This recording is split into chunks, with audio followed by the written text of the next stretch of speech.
Hey y'all. Hey y'all. Hey. Yeah, I'm cooking. So wait a minute. Okay. Okay.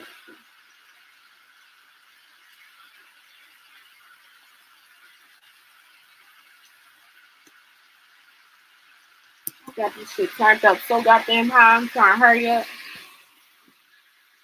Alright, y'all. So let's get into the tea. I ain't everybody can come on in. That's because it is kind of late. Um, I'm gonna start off with, of course. Who am I gonna start off with? I'm gonna start off with Carmen and Corey and Danny. So as y'all do know, Danny had her grand opening today. Yesterday, Carmen was in Baltimore, okay, and she was with her man Big Boogie. Hold up, we got to get into it. Let me pull up my Instagram.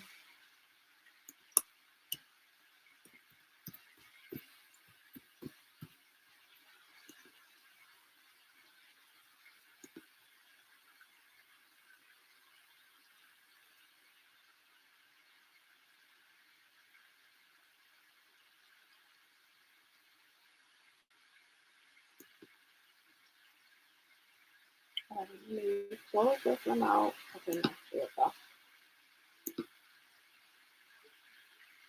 Yeah, we got so much to talk about. We got Lexi, CJ. Uh, we got a lot. Got a lot going. Alright, so let me click out my damn business account. Come on, click off, click off, click off. Come on, shit. I'm trying to. Okay, there we go.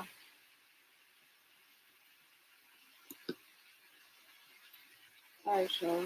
So,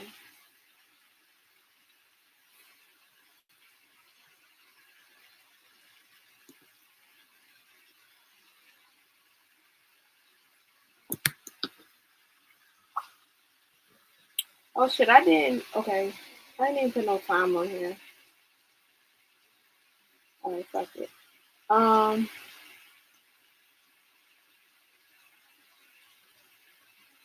so a lot of people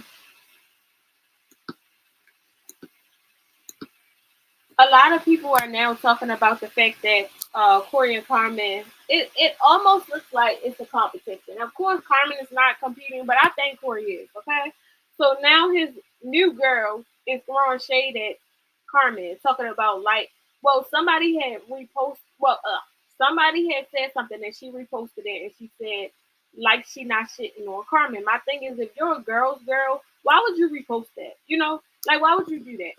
So it's given that you're with the shit. You like the fact that the Instagram or the YouTube drama is selling. Basically, your what is she selling? Peach cobbler. Her shit is selling due to Corey bullshit. So yeah, she's enjoying it.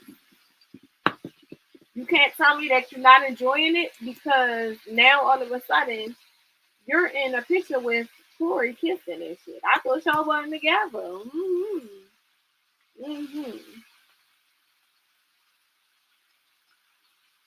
Okay, wait a minute.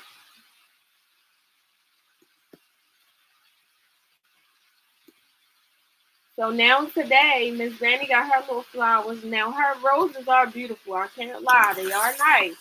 But as y'all know, yesterday, Big Boogie bought Carmen some roses. So it's just like tit for tat. That's what it gives.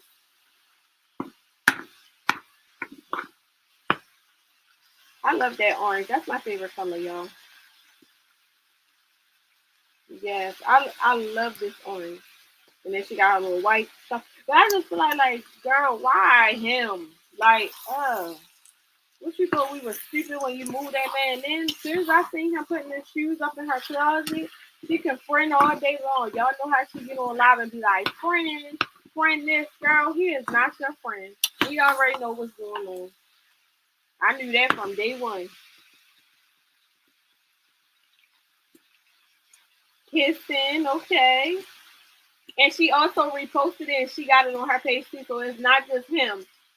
She also has it on her page. And I told y'all they went shopping yesterday and got the matching shoes. So yeah. That man working and everything. I know that's right. She got that nigga working. That's just a competition. I'm not stupid because come on, Ashley, we already know how he is. He see that she with Big Boogie. He see Carmen with Big Boogie. He see that now all of a sudden you're trying to get with a multimillionaire because of that. That's the only reason why. Because now it's like okay, Maddie is not a millionaire, so I gotta top that millionaire because Big Boogie got some money. So that's what's going on. But I just don't like the fact that she said that Carmen, being though that she said in the beginning, like, no, we're not going to do that. Carmen's manager is my friend. So why would you say like? Why would you post something saying like she not shitting on Carmen? Like, come on, like that's so. Come on, come on, come on. All right, y'all. So let's move on. I'm trying to do this shit as fast as possible. Um,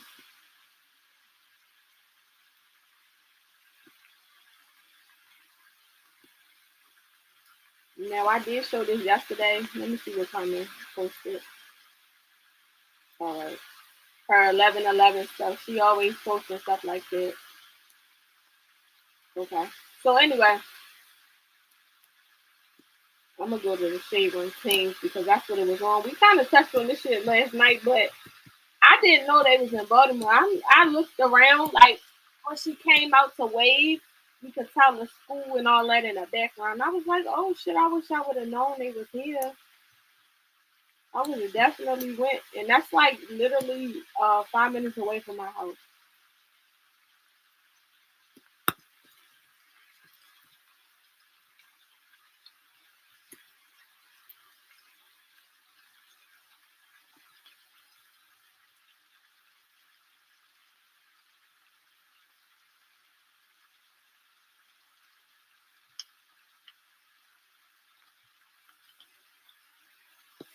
Okay, here we go. So we did see this yesterday. Um, I was so happy to see this, y'all. Look at her; she just glowing like Carmen gold. Go.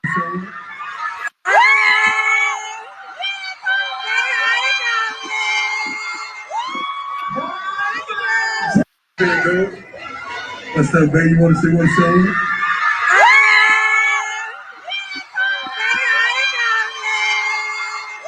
And y'all, guess what? After he said that he had started his music, and y'all, guess what? Carmen was on beat. I was like, yes, Carmen, yo. Carmen was on beat, y'all. Carmen always on beat when she be dancing. This time she was on beat. She said, shit, I gotta practice. Fuck that. I gotta practice. I'm gonna rap her now. She was really on beat, y'all.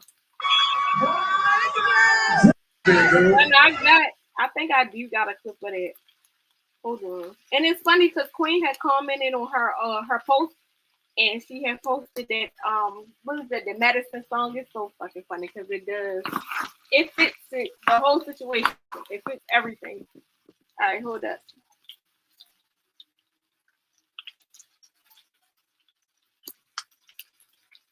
So this was the second post that she posted with her little roses and stuff and his chains on. And Queen commented and said, "Give another guy everything that belongs to you." Okay. And here go Carmen again. This is from another view.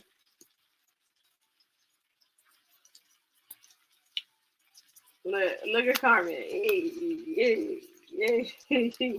Yes. But he looked like he was so shocked when everybody started screaming for Carmen.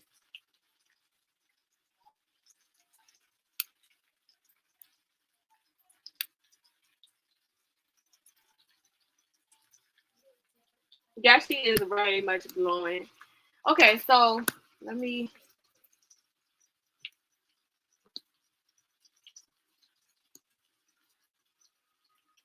I do love that she's happy. Now I'm gonna get into Maddie's bullshit too because Maddie is fucking insane. When I say insane, y'all, I was up late last night and I happened to go over her story time that she did on TikTok, y'all. And it was about her dating a married man, right? And I mean, it was so fucking similar. Everything. Like, I'm gonna give y'all the first part, but afterwards I'll explain the rest, and then we'll keep it going. Cause it's like, girl, what? And you're a compulsive liar. I'm gonna get there. I'm gonna get there. I'm going to get there, and I'm gonna tell y'all why I say that. All right, let me put this to the side. Hold up, y'all. Let me just start that real quick. Stop sharing. All right, let me go back to YouTube. Like, it's crazy the way that it's just crazy, y'all. Because remember, she was saying that she didn't have any type of evidence, or she was saying something like, oh, she didn't have no evidence, no more evidence because I don't know what the fuck the girl was saying. Something about the evidence, but come to find out, the tablet that she had after they had got into their little dispute, she been had that tablet, so if she had any type of evidence, it would have been right there on that tablet. That girl lied so bad, but I'm gonna get into it. Let me find it. Maddie.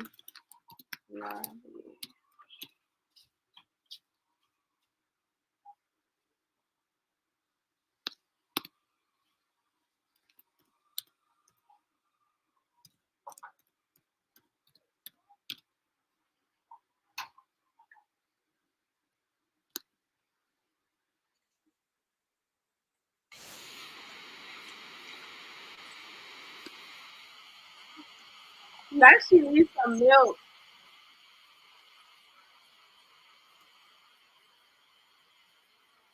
Because I wanted a break, because I just wanted to just like step away, because I felt like sometimes his feelings for me was like overbearing. I mean, like, this man just became like the perfect man. I started to even refer to him as my angel on earth. Like, at this point, I'll just like fast forward through, like, I just wanted to let you guys know how it started, and then we're gonna go to how it ended. The in between was on the phone all the time. Like I said, this man helped me fix my credit. He helped me get into my apartment. He paid for my deposit for my apartment. So he's covering like my bills, my day-to-day life, my nails, my toes, like anything I needed done, he handled it. And I'm just highlighting the financial things because just because it just showed like it was an investment. Like, he just didn't, he was just so helpful for me. And to me, at least. I'm talking all over the place, but like, this man was just doing for me, and it's all gonna make sense why this is crazy, because he's doing for me. On top of doing for me, this man just gave me like a space to grow and to learn and to feel safe. Like, this was my safe space. I could talk to him about anything. I literally would cry in front of this man, tell him anything that I had going on. Like, I told him, eventually, like, like I said, things started to get romantic, and like, he just started expressing his love for me and his passion for me, and how he'll never leave me. He'll never do anything to hurt me. He always highlighted these specific things. He'll never do anything to hurt me. He'll never leave me. He'll always love me. I could always count on him. He wants to grow old with me. He wants to marry me. He has a vasectomy, so never really promised me kids. But at some point, did consider like, yo, I'll get a reversal. I'll get a reversal on his surgery and stuff, etc. Mickey, yeah, she said he took both phones, right, and she didn't have nothing, right. But in this story time, that same tablet that she already had. It wasn't a new tablet, so I'm sure that it was all hooked up together. You see what I'm saying? Everything was hooked up together. That what I'm thinking. Oh, okay, he took the two phones, so she don't got shit because she don't have nothing. Like, that tablet is new. She had to go buy another. Nah, that tablet was in the story time too, etc. But I'm not really sure if I want kids, so that's never really been a topic. Keep in mind that this happened back in, I want to say, she said like May. Like, goddamn, you got recording right after that, immediately right after this story time. A good conversation, outside of me expressing that I wasn't sure if I wanted kids.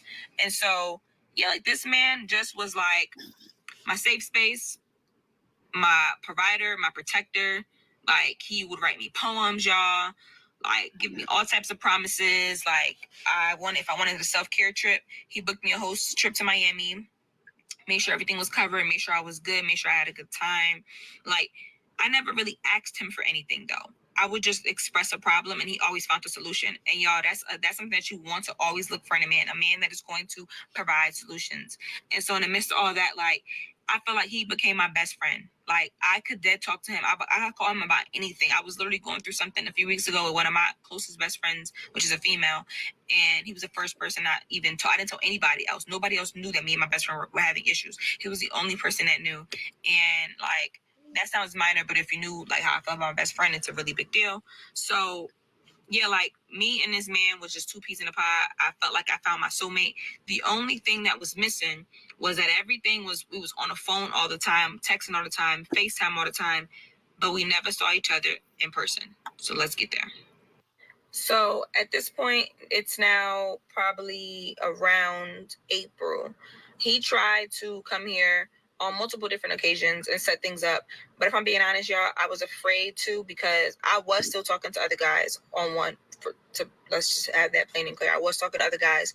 He knew I was still talking to other guys.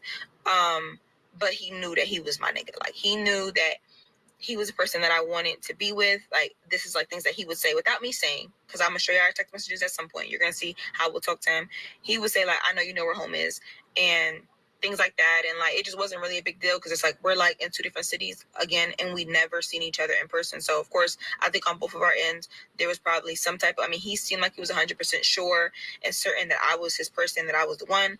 But I feel like maybe there was some type of hesitation, because you still didn't see this person in person. You know what I'm saying? Like, he could think. It's just so much that it could be or whatever. But anywho, leading up to us finally seeing each other in person. So although that I was afraid to see him in person on multiple different occasions, regardless of it all, it came to a point where we knew we were going to have to see each other. Why? Because I actually got casted for a movie that he actually wrote. He wrote out this film, and he also was an actor in a movie. So like, regardless, like, time was coming. May 4th, that was the... Don't get it fucked up. She know how to tell a story, and the story was good. But y'all got to keep in mind the bitch is an actor. So that was our first day seeing each other, and we knew we was going to have to do the do. So now I'm going to just continue on in the story in the next video, because it's already 9 minutes. Like, I knew this. Okay, guys, part 2, story time on how I found out my boyfriend was married and playing me the whole time, living a completely double life. So cool. So again, I kind of give you guys the background. I've obviously left some details out, just because of sake of time. But like, just for the most part, this man pursued me. This man did everything in his power to sweep me off my feet. I mean, I don't even know really like what else or how else to give it. But yeah, like I said, he paid all my bills, covered all my life expenses, gave me just like a safe space to grow, to talk, to learn. Like, just did a bunch to put me in position, made me a bunch of promises. He was even supposed to put me in the house by the end of the year. Like, just was talking like that, and it was carrying it like that, like planning a future, building a future, all of that great stuff. I keep having to stop because the mechanic keeps coming back to the U-Haul truck. That's another story. And yeah, it was just kind of awkward. But anywho, so yeah, like, he just was doing for me. Like, he really just made me feel so safe emotionally in a way that I can't really put into a video. Like, I never thought that a man could sweep me off my feet like that. He enhanced, like, I had trust issues. Everybody has trust issues. When I tell you I trusted this man. but y'all realize the only guys that fuck with her is married men, because they already got, she just somebody easy to do, because she accept anything. As y'all can hear, she never even met the man. They was had like an internet relationship until she had to go to meet him, because she was casting in his movie. So that's the only way they met each other. But before then, they wasn't meeting each other. Like, she was just fucking with him or whatever. So she go for anything. And with my life, he has my social, he has my address, he has everything that has to do with me, my parents' information, like anything that has anything to do with me, this man has access to. Like I said, he helped put the roof over my head, helped me get the place, because I wouldn't even gotten approved for the place had it not been for him. I wouldn't even gotten the place had it not been for his money. Like, he just set me up in a way that it was just like, you really love me and you care about me, you care about my safety, you care about my well-being. And he would do anything, like, down to like, I'll get to us finally meeting in person, y'all.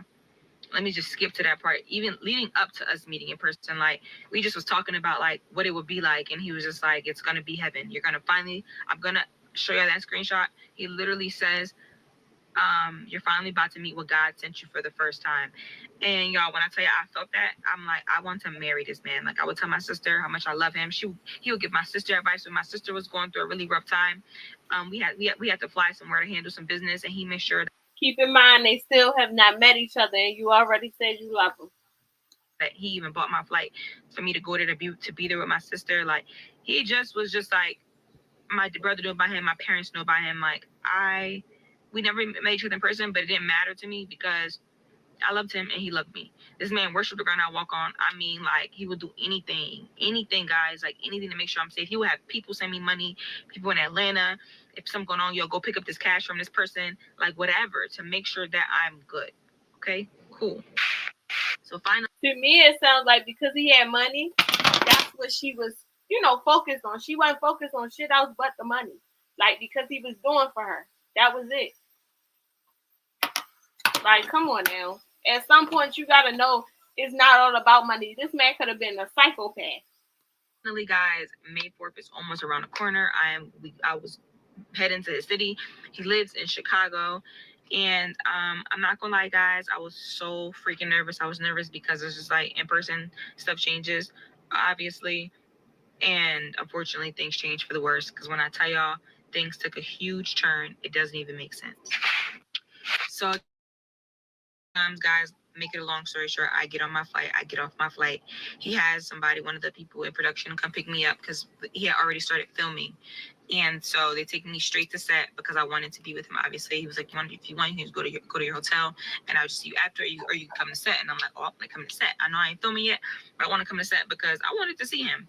Guys, this man walks up to me, and when I tell y'all, my heart melted.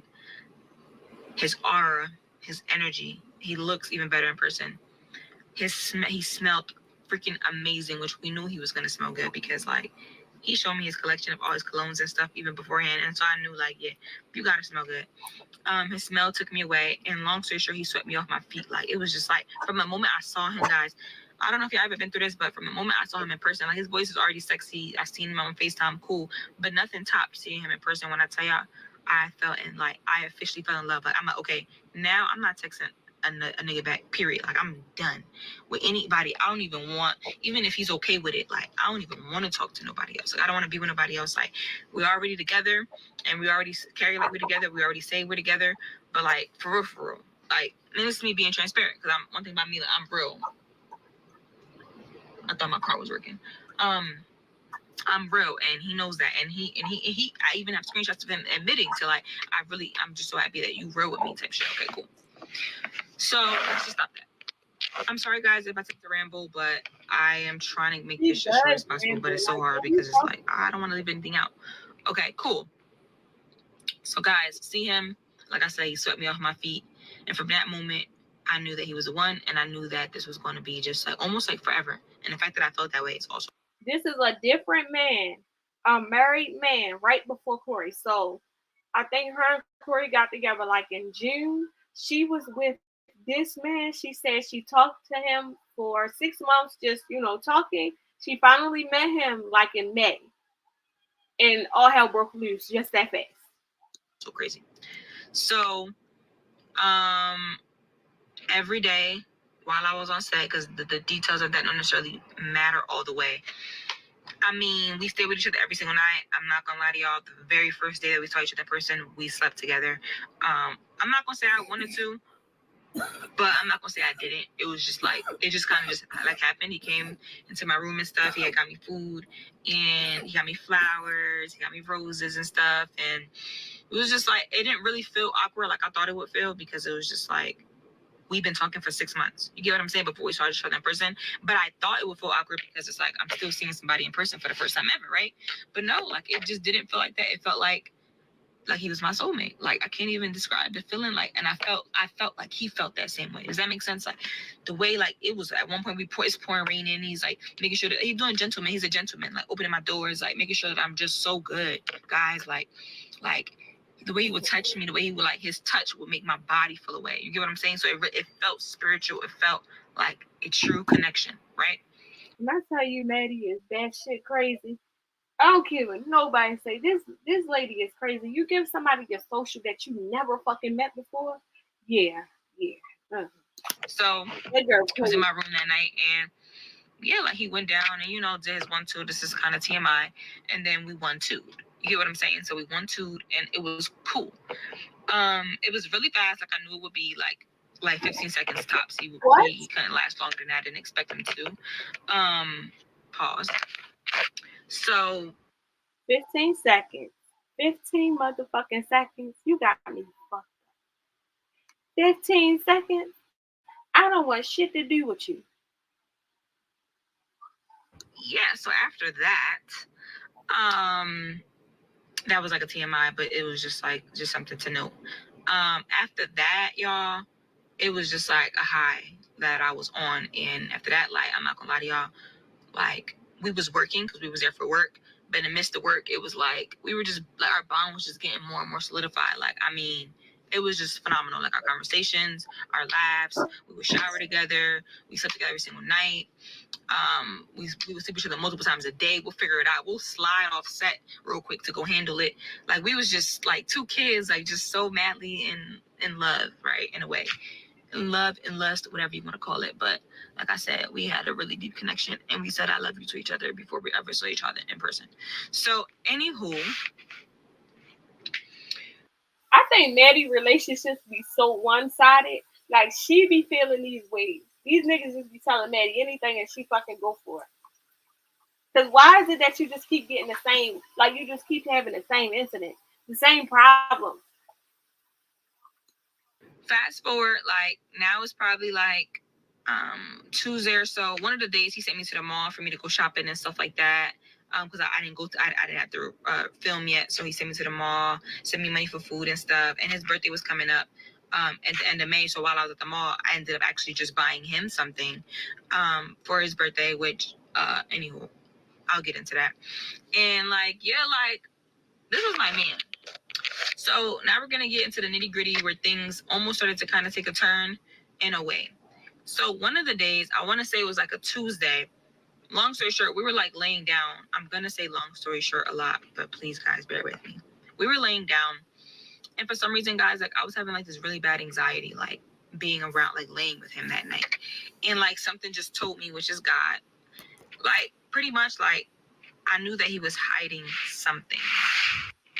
I had like this ill feeling in my stomach, and women, if you know that feeling that like he was hiding something. So I ended up saying up like, bro, I'm not, babe, I can't lie to you. Like I say bro a lot too, but I'm like, babe, I can't lie to you. Like it's something that's just like bothering me, and like I want to talk to you about it. He's like, what's up, baby? Anything. This man talks to me so soft. I can't wait for y'all to see our screen, our messages. You won't believe it. He's like, what's wrong, baby? I'm like, I don't know why, like, it just feels like something's telling me that you're hiding something from me, and I hate that because I don't want to self-sabotage, because I tend to do that. I don't want to self-sabotage. I don't know what it is, but it's like something's telling me that, like, it's something that's wrong. Like, it's almost, like, too good to be true. And I don't want to be like that, but I just wanted to give you the space in the room to know that there's nothing you could tell me that's going to make me leave you. Like, because we here now. Like, we here, we slept together. I take that very serious, very personal, like very like it's not a joke to me. I don't just sleep with just to sleep with people. Like if I sleep with you, I Girl, care. I love you. You know what I'm that's saying? a So it's just lie. like that's one. But two, it was like, we here. Like I don't see my life without you. And I feel like you feel that same way. So whatever it is, like you could tell me. Like how can you say you don't sleep with people? Just sleep with people when you just met Corey and you dumping it. So like what? Like you didn't know him from Adam and Eve because whole time you was with homeboy that you talking about um for 6 months and y'all ain't seen each other. And when y'all finally see each other, our hell break loose. So it gotta be Maddie. It gotta be Maddie. Maddie is the goddamn problem. He looks me dead in my face, sits up. I'm thinking about to say something. He's like, baby, there's nothing that I have to tell you. I'm with you. I'm with you for life. You're my wife. Like he's referred to me as his wife on multiple occasions. And we here, we locked in. Okay, guys. So this is part 3 now of how I found out that my boyfriend was married. For those of you that have not watched part 1 and part 2, you want to go ahead and do that because it's just a lot. My best friend did watch part 1 and part 2, and she told me that I am not telling a story the way that I need to tell this story. And that's because I'm worried about just like image and just like things that I shouldn't worry about. Because at the end of the day, this story can help somebody. It can help a woman. It can save a woman. It may be the sign that you need to focus and trust your gut, trust your intuition, listen to God, have discernment. Because what happened to me, I wouldn't wish it. I would not wish this on my worst enemy. It's been a week and some change now since it's happened, so it is still pretty fresh.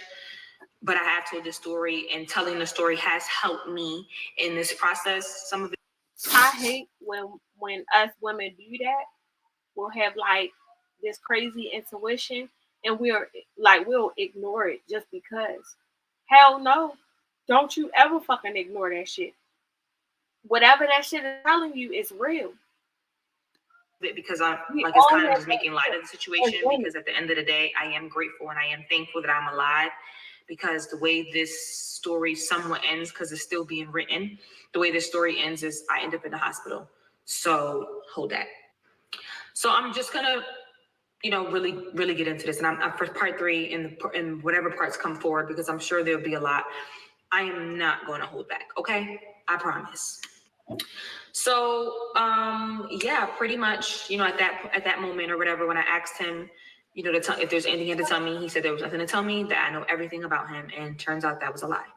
So now I'm going to walk you through, guys, just like the week, because I kind of was just like rushing past or whatever. So to give you context and for you guys to understand, I went to Chicago to film a movie. That was one side of things. The second side of things was to see him, period, was to be with him, to see him. And that's why I only was filming for a few days, but my trip was way longer, so that me and him could spend time together. Every single night, we stayed the night together. Obviously, sets are, if anybody's in the industry, it's 12, 13, 14, 15, like hour days. So it takes up pretty much the whole day. But like for me, that didn't matter, because we were just gonna make it work. As long as we got to spend some time with each other, that's what that was gonna be. We had plans even after film for him to come here. We was going to have a trip together. I was actually planning a trip for his birthday, because his birthday's at the end of the month. He's a Gemini. So like, you know what I'm saying? Like we were doing this and whatever. Let's go back to this week. So the week of May 4th all the way until the 11th is when all of this transpired. So one of the things that, started to just make me uneasy throughout the week was every night that I stayed with him, he had a reason, or like, okay, let me give you guys more context. While filming this film, I had to give you context on his situation.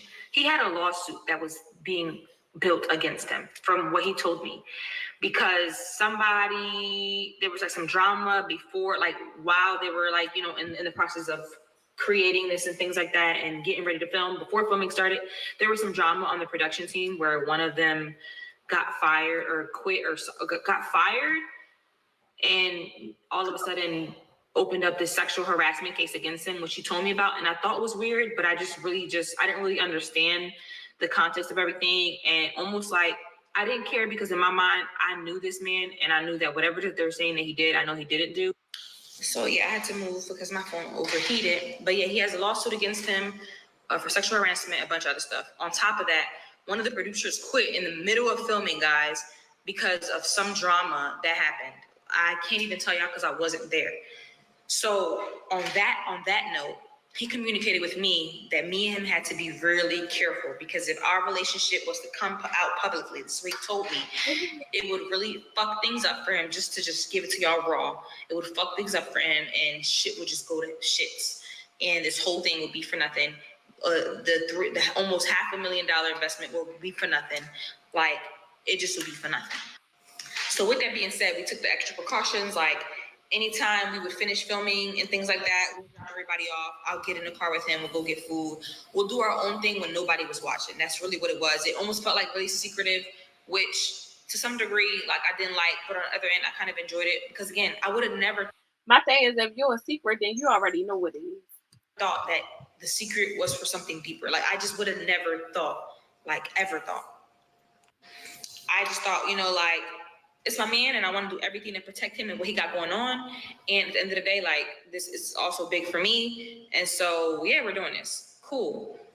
he intentionally booked our rooms right next to each other so that, you know, it could be easy access and we could, you know, be able to go to each other's room without people realizing it. We were like the only two people, really, it was other people that was on the floor, but they were like far that way or far that way. So we were like right in the middle.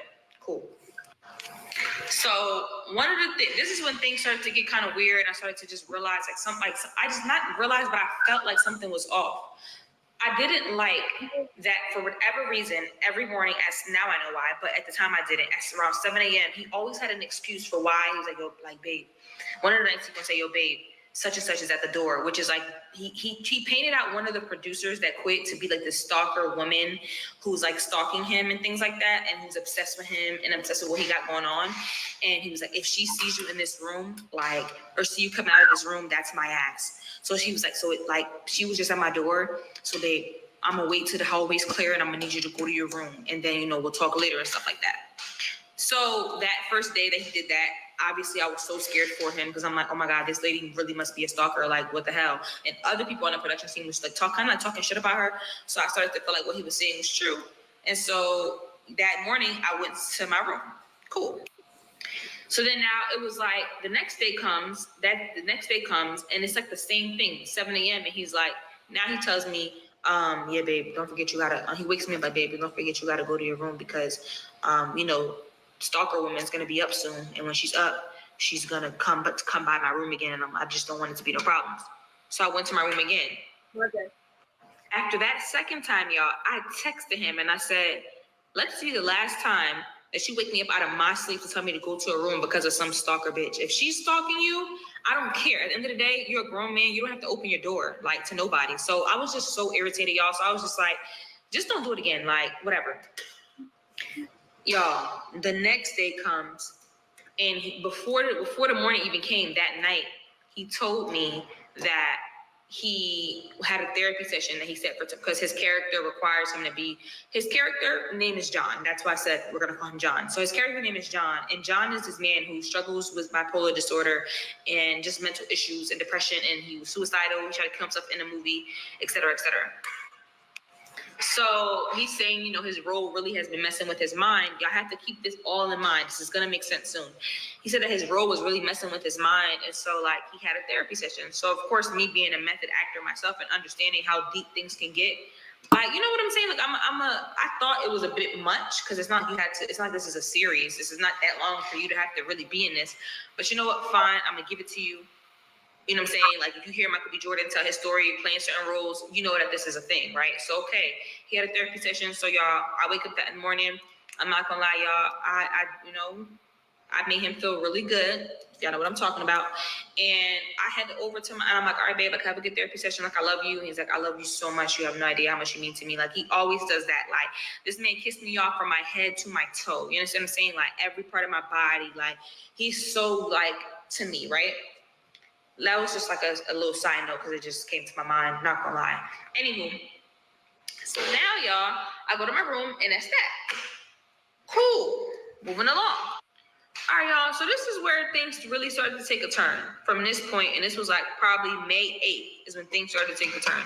So now it's May 8th, and we had an amazing day, so much so that I'm really just thinking like, I did want to marry this guy, like OMG.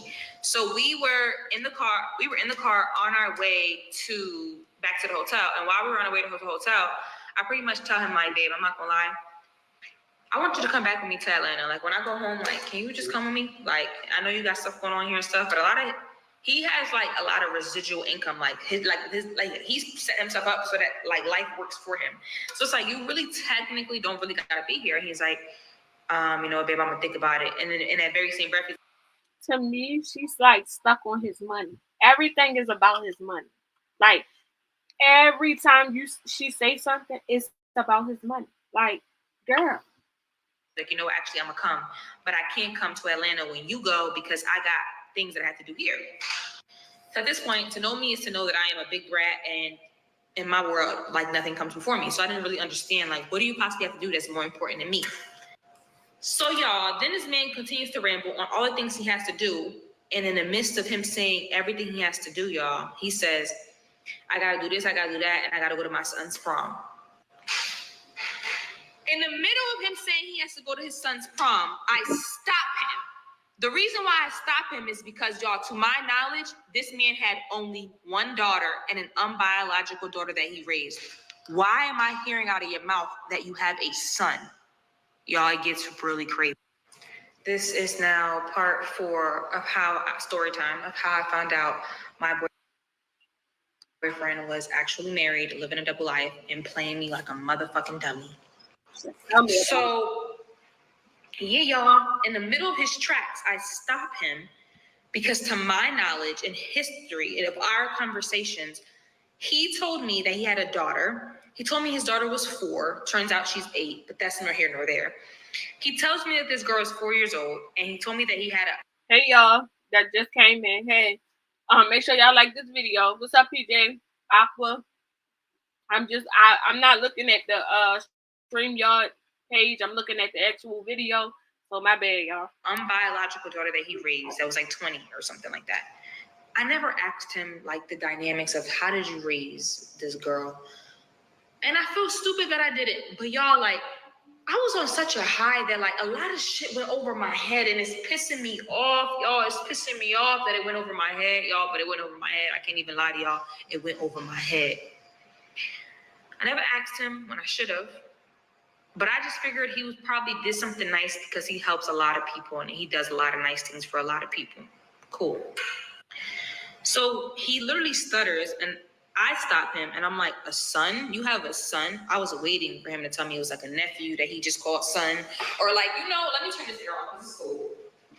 Or like, you know, like just something. Like I was waiting for him to say something else because it's no way you're telling me now after 6 whole months later of us being friends, building a relationship, because we wasn't together for the full 6 months, but we were building, you know what I'm saying? Cool. That you now, all of a sudden, that's something that you say, you know, on month 1. He goes, as soon as I said that, I said, you got a son? I never knew you had a son. What are you talking about? He like, babe, I told you I had a son. Ladies, would y'all ever forget that a man that y'all love and deal with has another kid? Like, that's not something you just forget. You never told me that. So I'm telling him, you never told me. He's telling me, babe, I did. I told you I had a son. He said, I told you I had 3 daughters and 1 son.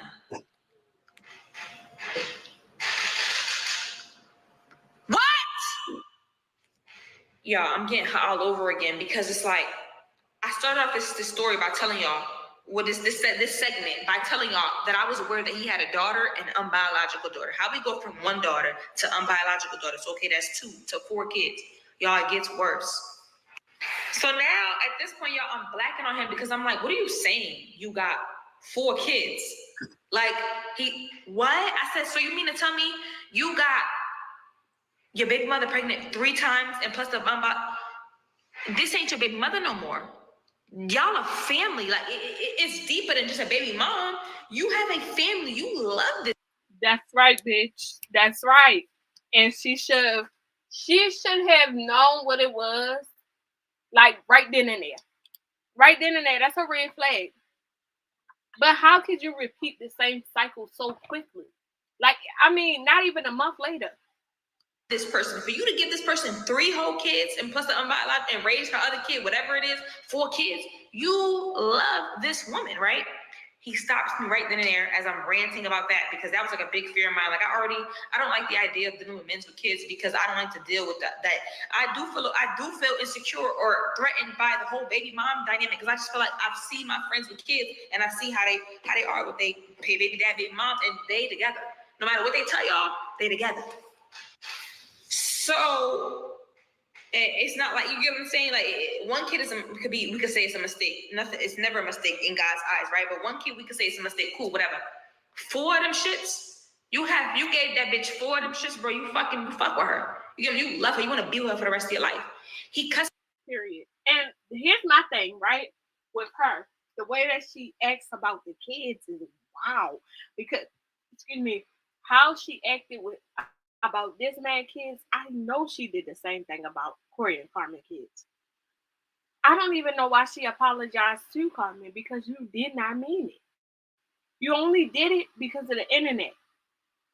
After this video, I said, nah, like, she not right. She's just not right. Like, this gave me a clear indication of the type of woman she is. That's me in my tracks, y'all. And he says, no, I have 3 baby mothers. My nigga, you should have stuck to you should have let me run with the first story. He said I have 3 baby mothers and I have. And he ain't tell you that from day one. Because right then and there, he pulls a split. Look, I got this amount of kids, I got this amount of baby mamas, I got this, I got that, da-da-da. You know, he should have ran it. He should have ran that shit down to you if he truly wanted to be with you. 4 kids, that's it. What? Y'all, month 6, I'm finding out that this man got 3 bitches pregnant. 3 bitches who are now needing things, requiring things, etc., etc. 3 of them pregnant. And you have 4 kids.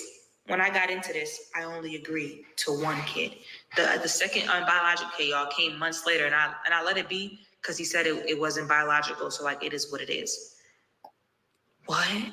And this begins the trail of lies.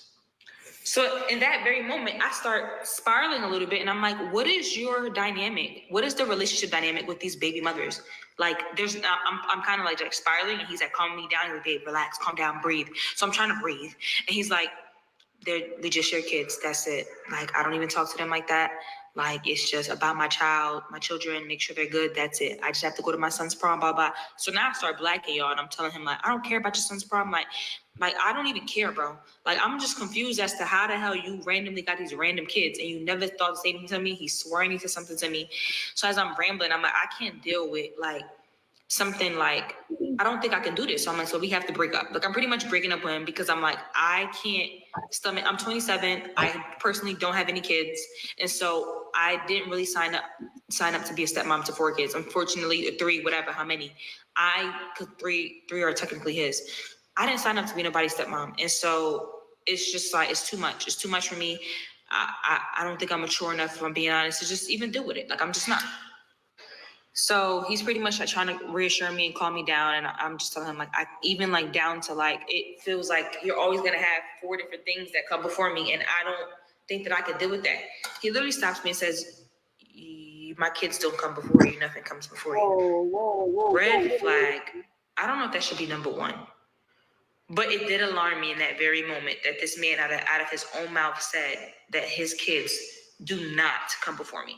As much as immature Maddie would love to hear that, like, she did love to hear that. She did. And I fuck around and slap his ass in his own. I'd have slapped the shit out of him. I don't like shit like that. Don't tell me no shit like that. I'ma slap your ass because now it's like, all right, if I got kids by you, we break up. That's what you telling bitches, huh? Yeah, okay, I'd have slapped his ass. I remember one in his life. I'm not a parent, but I imagine if I was a parent, I would never tell a man that he comes before my kids. Are you crazy? So then, y'all, at this point, like I said, I break up with him. I hang up on him. I kind of just spiral. I tend to do that. It's not a good thing about me, but I just was like, just over it and done. And now we're like moving the conversation to text message. I'm going to try to pull up my iPad to see if I can find the messages so I can read it to y'all. Okay, so after I hang up on him and do my little spiraling thing, y'all, he doesn't even call me back. And I was upset that he didn't do that because it was just like I said, this man always was chasing me and was just always on my body. If we ever got into an argument, before I got there, like, it almost felt like after I slept with you, you know after you sleep with a nigga and now he just gets comfortable and like, you know, you mad, he don't even care like that no more. It kind of felt like that, just to give it to y'all plain and simple. So I texted him like, this is why I hate falling for someone and letting them know how I feel about them, because niggas get so comfortable and just be doing you anyhow, like never again. And that was my way of like just trying to get him to still keep talking because I was upset. He replies back and says, you're a fucking liar. I said, I'm the one that found out you have 4 kids and 3 baby mothers. And when I asked you your relationship with them, you give me half answers. Because his answer was just like, we just share kids, that's it. Why y'all then he decides to write this poem. It says, of all the things in the world, I could not ask for more. Oh, let me show y'all, just so y'all can see it. Of all the things in the world, I could not ask for more. All my life. Maddie, where's the D? You didn't created them goddamn messages for this fucking story. That's what it gives. She crazy as shit. I don't believe nothing Maddie said. Maddie is a great actor. Put that bitch in one of the best movies because she can act. I'm just being honest. Life, I've wondered just what I have lived for. Now all my prayers are answered. I have no more questions in my mind. All the sand is now left behind. I have found something so rare, something so pure and true. Nothing in my life mattered until the day I found you. You have become my strength, my savior, my song. Living life without you could be nothing but wrong. I'll finish reading it this way. Could be nothing but wrong. You are my love, you are my hope. Without you in my life, my whole being couldn't cope. Of all the things in the world, I never thought I need you like I do. A true love that lasts forever. All this because I found you. And then he says, I was writing this for you, but I have to respect your decision. Everything I've been through these past few days, and now I lose you. Fuck this. Good night, Alondra. That's my middle name. And then he writes something in Spanish saying, like, solo recuerda que fuiste y siempre serás tú para mí. So it says, just always remember that you'll always be mine. In Spanish, because I speak Spanish. And so I said, I'm grateful I got to experience this and you. I wish you the best. Maybe one day we could be friends. Good night. Because I was just so upset. But like, I didn't mean any of that. Like, I wasn't done with him. It's like this dramatic thing that I do.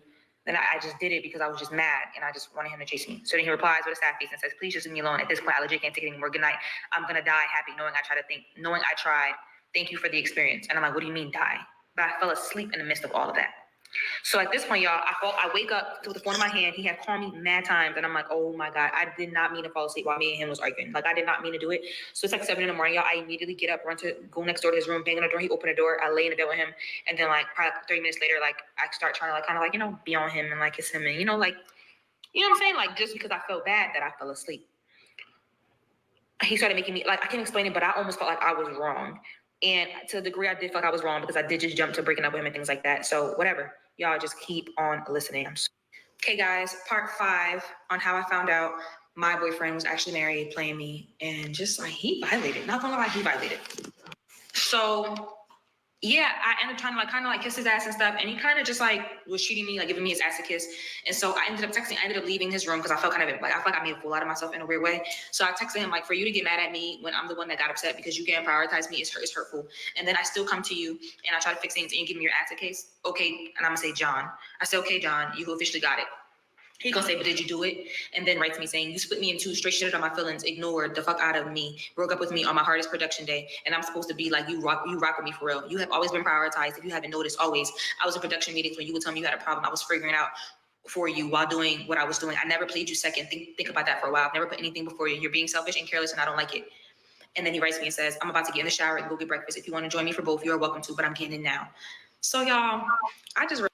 All right, so all this is like rambling on about what went on between their relationship. I'm gonna fast forward to the part where she's saying that it was basically the end of the movie, right? They were doing the movie together. He was the writer, she was the actor in the movie, but he didn't want nobody basically to know that they were together. So in the midst of that, he tells her like at the ending of the movie he doesn't care. Like after that, they can be seen together. He lied about that. I'm gonna fast forward to that part. Like it almost felt like this is where like I hate this about me. Where I was really willing to settle because it's like I wanted him and I wanted to be with him so bad. Anybody understand how tight it'll make you when somebody tries to insult you? Like I ended up telling everybody good night because I just had an attitude and I just was drunk in my feelings. And whenever I'm drinking and high, and also did smoke earlier, whenever I'm under the influence, it's almost like I be hyper focused on things and I be peeping things that I would never normally peep. Does that happen to y'all? Yeah. So, with that being said, while I'm sitting upstairs, the night's now pretty much over, and it's now 3:11 in the morning. And he texts me and says, "Baby, what's wrong?" And then he says, "And my room was definitely clean, so you owe me because you lost." And then he calls me twice and I didn't answer. And the reason why he said that was because we betted that the maids or the cleaners, the hotel cleaners, I told him that I don't think they cleaned the room, and he said they did. And I'm like, okay, well, let's bet. So that's why he said that message. And then because I didn't respond to him, because he was calling me and things like that.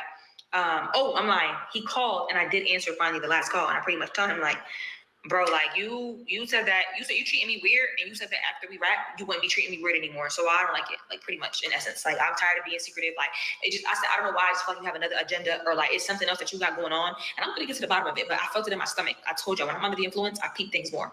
So then he texts me and says, I'm not about to do this with you. I'm canceling my Atlanta flight. That's it. I said, I don't care. I already knew it would come to this. You're just like every other nigga.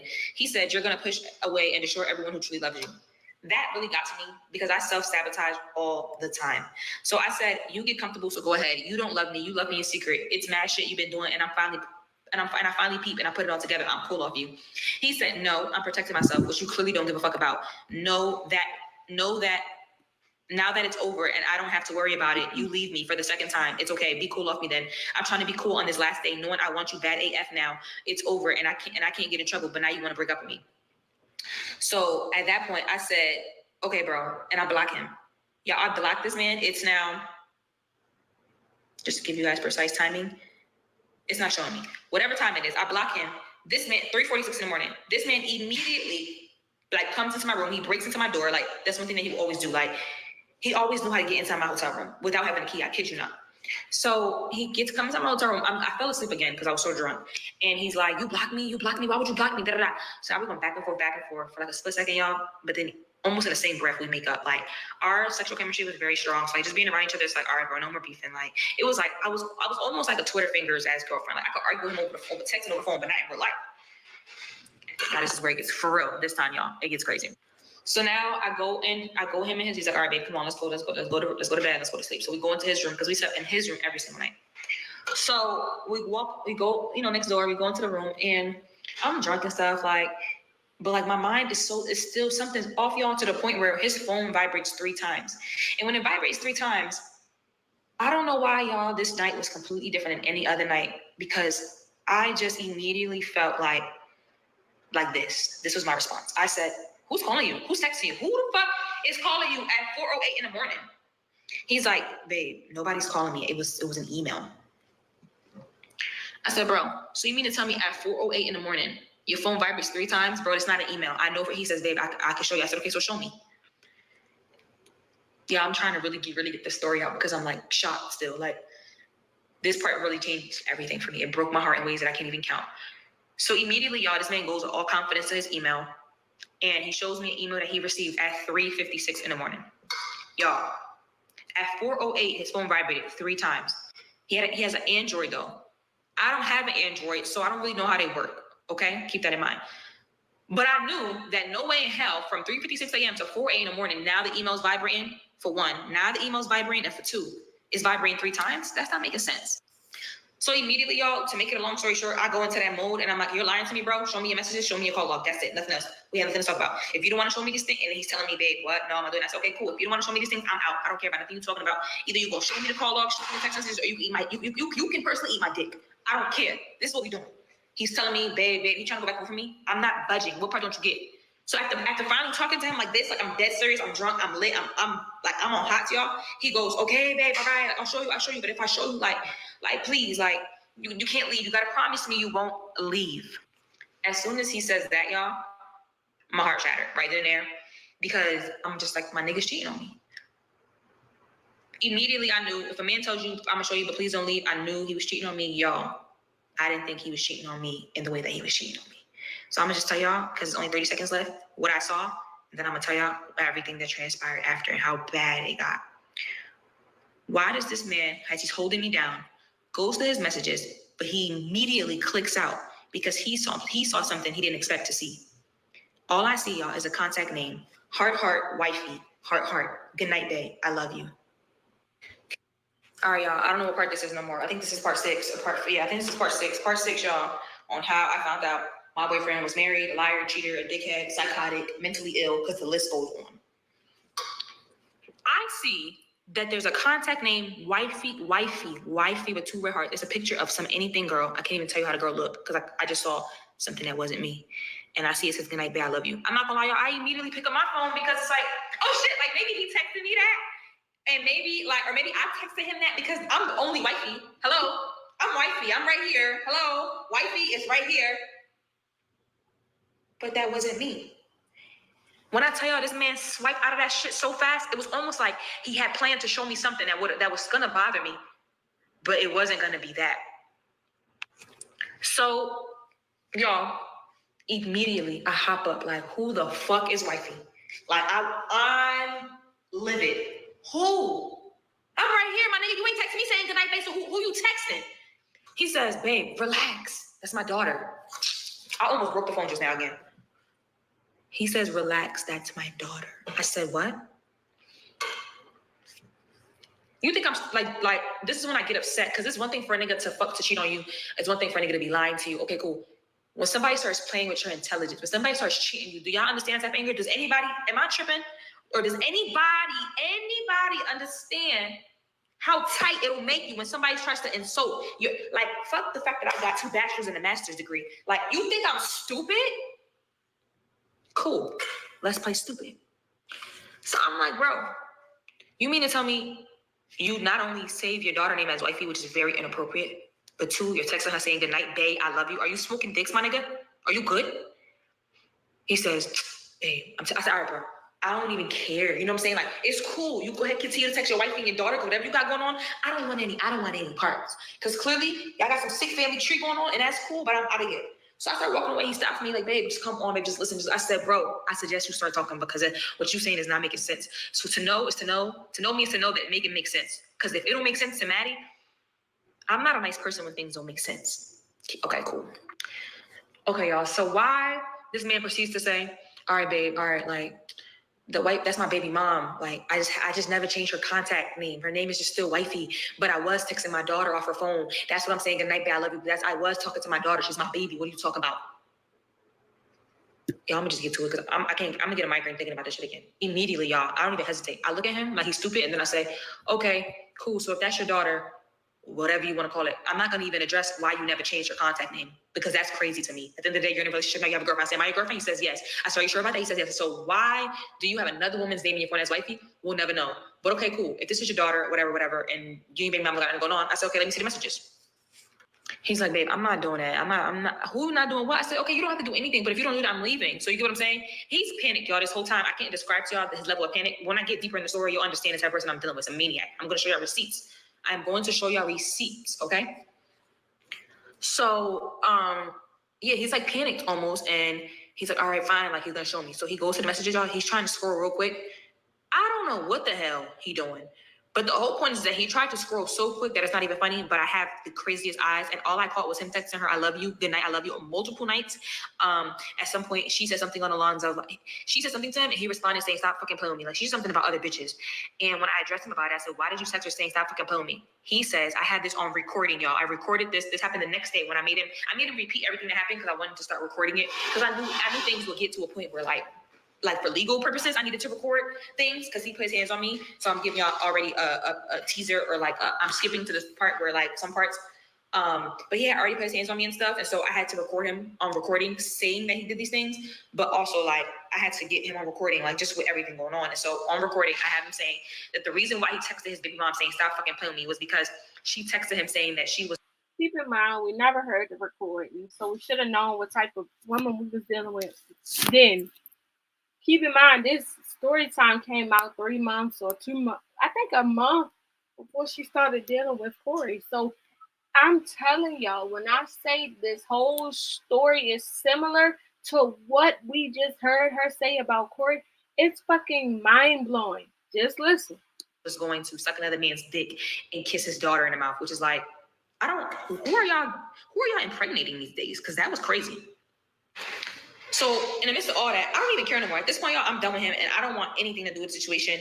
And I'm hurt, I'm confused, and I'm like, bro, I'm done with you. Like, I'm leaving. I don't know what y'all got going on, what weird shit y'all got going on, but I'm cool off it. Like, I'm heading out, and that's just that on that. So he's pulling me, y'all. At this point, now tears are in his eyes. He's an amazing actor because he don't waste time with the tears, bro. He cried the whole night, the whole next day. When I tell y'all the stuff that he did, how far he took it, y'all won't believe me. Y'all won't believe me. Y'all won't. So, because I don't believe it almost. I can't believe this happened. So this man is doing all this hooping, hollering, crying about me leaving. And so I turn around and I'm like, all right, bro. And this is me being me, y'all. Like, when I love somebody, I'm going to keep trying to give him chance after chance, almost because I wanted him to prove me wrong. Like, I know, not my baby. Like, I wouldn't have saw this coming from nowhere, y'all. This man worshiped the ground that I walk on. Do you understand what I mean by that? Have y'all ever had somebody worship the ground that you walk on? No, hello? Like, from a distance. For somebody to make you feel that way from a distance, imagine what he made me feel up close just for that week alone. It was like heaven. Literally days leading up to us seeing each other, his words was, you were about to meet what God sent you. And I felt like that. And so because I felt like that, it's a smack to my face that now I'm seeing that there's a bitch in your phone as wifey. You're telling her good night, I love you every night. You're arguing with her. This is your bitch. What are we talking about? So y'all, this man, I turn around, me being me, and I'm like, all right, bro, if that's not really what it is, because you keep telling me it's more to the story, cool. I want you to call this wifey, set up wifey, and let her know you got a girlfriend, and whatever else I had going on is over with. Because I knew it was something more still. Whatever it is, it was like, it almost felt like, and this is where like, I hate this about me, but I was really willing to settle. Because it's like, I wanted him and I wanted to do him so bad. It was just like, all right, bro, even if he was doing something in the past and you lied, forget all the lies. but from this day forward, you're gonna let this bitch know you got a girlfriend. You're gonna let this bitch know that this ain't that, and et cetera, et cetera. Y'all, he immediately goes like, okay, that's not that I can do that. In that very same breath, he says, but babe, like, I'm not gonna lie, like, this is fucked up because, like, if I do that, like, he's doing this with his head, y'all. He's like, because if I do that, like, she's not gonna let me see my daughter, bro. Like, she's not gonna let me see my daughter. Like, I said, what? What you mean she's not gonna let you see your daughter? Anywho, I don't care. You dug yourself in the situation, so you're gonna get yourself out. Whatever you gotta do, figure it out. I don't care about the daughter. And this is like, I'm sorry for y'all to have kids. See what I mean? The ignorance. I'm trying to be insensitive, but like in the moment, I really didn't care. If I'm being raw with y'all, like I'm sorry, that was my answer. I don't give a fuck. I don't give a fuck about your daughter. I don't give a fuck if you don't see it ever again. You're calling her. You're calling, and you're telling her you have a girlfriend. Period. So, and that's probably why she can't find herself a good man, because of that type of attitude. That's not the attitude to have. You can't tell me, oh, like, come on. That is very insensitive to say. At this point, it's like, oh my God, I'm looking at him like this. Like, I don't care. If you don't want to do it, you don't have to do it. I'm leaving. But if you want to be with me, you're going to call her. You're going to call her, y'all. So now he's like giving me the runaround about not calling her. Minutes later, I'm now walking out the door because he's not doing it. But he's following me saying, okay, babe, I'm about to call. We go into my room now because he followed me to my room because I was leaving. We go into my room, y'all, and this man starts calling. Drum roll fucking please. As he's laying there calling y'all, his hands over the end button, he's nervous. He hangs up. I start blacking on him again. I said, bro, if you don't want to do it, you can just get out. I'm not doing this. Yeah, oh, babe, I'm coming. He calls again. Y'all, he hangs up. And at this point now, y'all, I'm furious. Like, he's holding me tight. He's crying. Like, babe, I'm calling. Just give me a second. Just bear with me. I'm calling. It's just... No, she didn't have a following. People, of course, watch the videos and see. On TikTok, it's very easy for you to get views on videos, but that doesn't mean that you're going to have a following. So, no, she didn't have a following. She got a following from Corey. And a lot of them people just want to hear her bash Corey. I'm telling you, if she answers, she's not going to let me see my kids. Like, I'm like, bro, what part of I don't care? You don't have to do anything you don't want to do. But if you want to be with me, this is the only way it's going to go. I need to know, and I need confirmation. I need evidence that this person knows about me, and that, like, we're not playing these. You're not playing. Like, I'm not about to do this dummy shit. So, y'all, why in the actual fuck? He calls again. It's the third time the charm, right? Somebody answers. All I hear is, hello. Y'all, somebody's grandfather answered the phone. All right, y'all. So let's go to the next one. This shit crazy, y'all.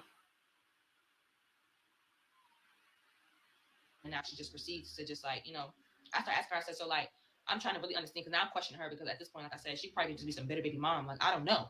So I'm just like, I'm like, okay, so I'm just trying to gauge understanding here, because this is my boyfriend. We are in a relationship.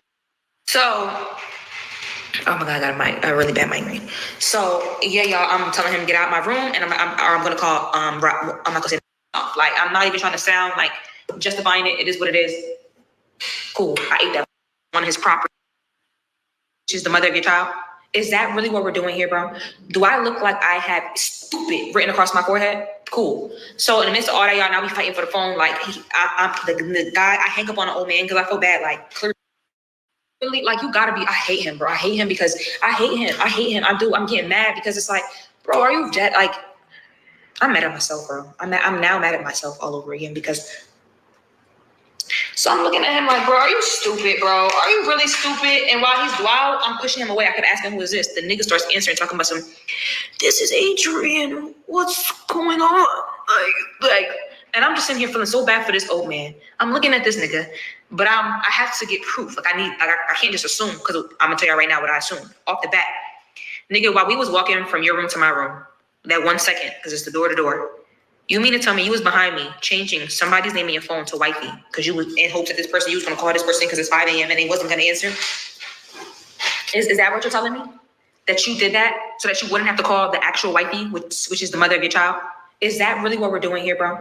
Do I look like I have stupid written across my forehead? Cool. So in the midst of all that, y'all, now we fighting for the phone. Like the guy, I hang up on the old man because I feel bad. Like clearly you're not the wifey, and I'm already knowing what's happening, but I just need the proof. So he's like fighting, but his phone's unlocked now, so he's fighting me over the phone. So I'm pushing him off, and I end up dropping to the ground really hard, and he drops on top of me, and he was seconds away from grabbing the phone. But I scream, I manipulate him. I scream to the top of my lungs, like to make it seem like he hurt me, so he can get off. You see what I'm saying? Shit like that. So I just know. The issue at hand is that Corey and her are the same person at hand.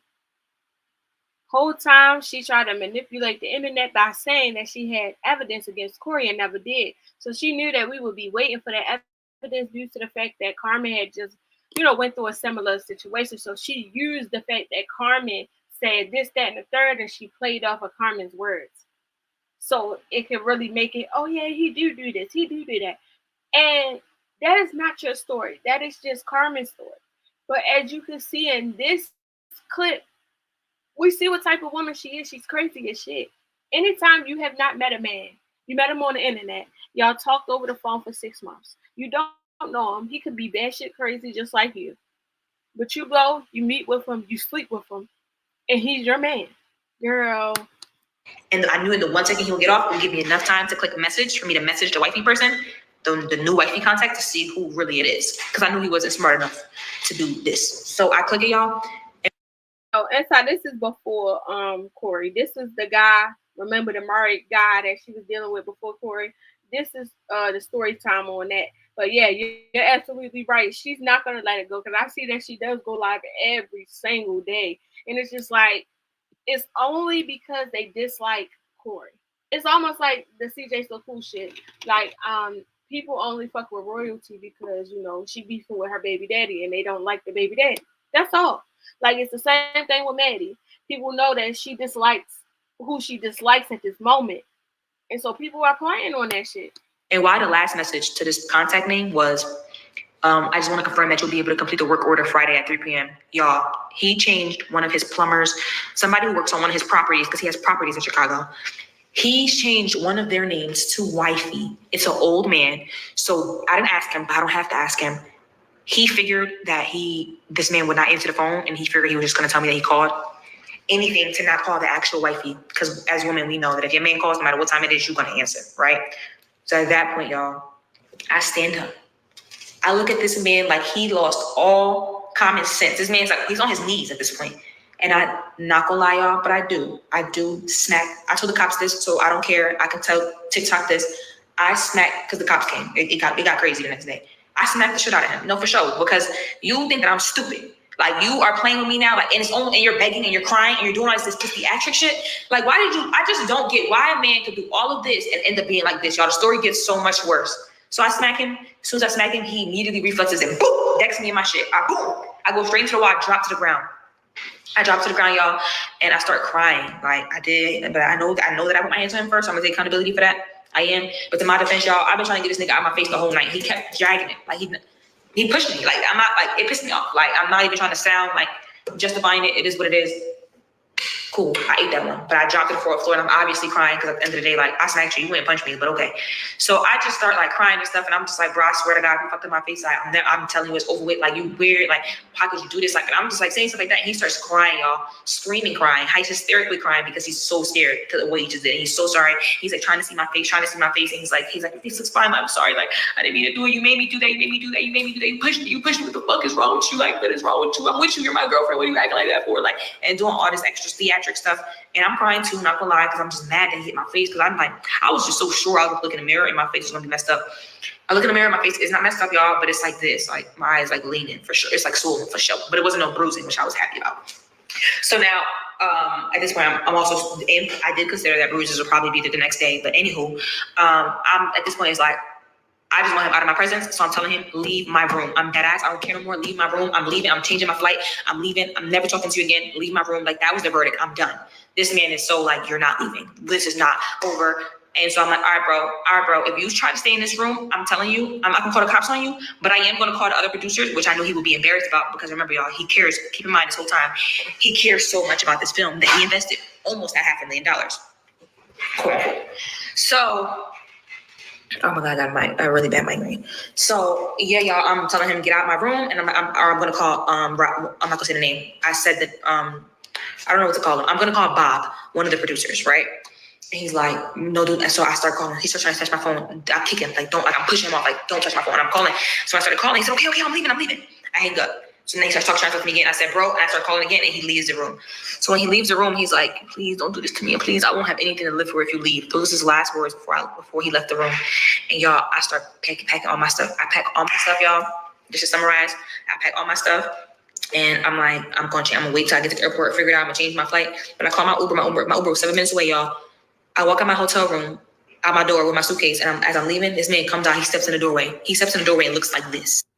Y'all the doorway. I mean, y'all are me, and he's like this in the doorway. Please don't leave. Please don't leave. And I turn around, and I'm like, hey, I swear to God, I don't follow you. Do not follow me, bro, I'm leaving. Like that. He's back here, y'all. And he's like, if you leave, I won't have anything to live for. I won't be here. I'm gonna kill myself. Are you dead ass, bro? You cheating. You fucking with your baby mom. You look. I didn't think that. At this point, y'all, I didn't know. I didn't have any confirmation that they were married. I didn't know the severity of the situation. I just knew that he was dealing with. He was cheating on his big mom. That's what I thought. But y'all, it gets worse. Of course it does. This is a Maddie gnarly story. It gets worse. I'm going back over. I'm like, I don't care, bro. Go back in your room. I'm leaving. Don't follow. If you follow after me, I'm telling you, bro. I'm telling you, I'm going to snitch on you. So he goes back in his room. Cool. Y'all, why do I get downstairs and this man is calling me over and over and over and over, and I'm finally answering to this man telling me that he's going to kill himself. He says, you want me to feel, I want to feel how you feel. I hurt you, so I'm going to hurt myself. And he alluded to blowing his brains out because he has a gun. He had a gun with him, which the cops took from him when they got there. We're going to get there, guys. Because I'm jumping to the story just to like really give you, I want y'all to really tune in because it's... I'm crying. I used to say somebody called Tyler Perry. For real, I swear it sounded like she wrote this story. That's what it seemed like. Like, I swear, I really feel like she wrote this story. People be like, oh, she got evidence.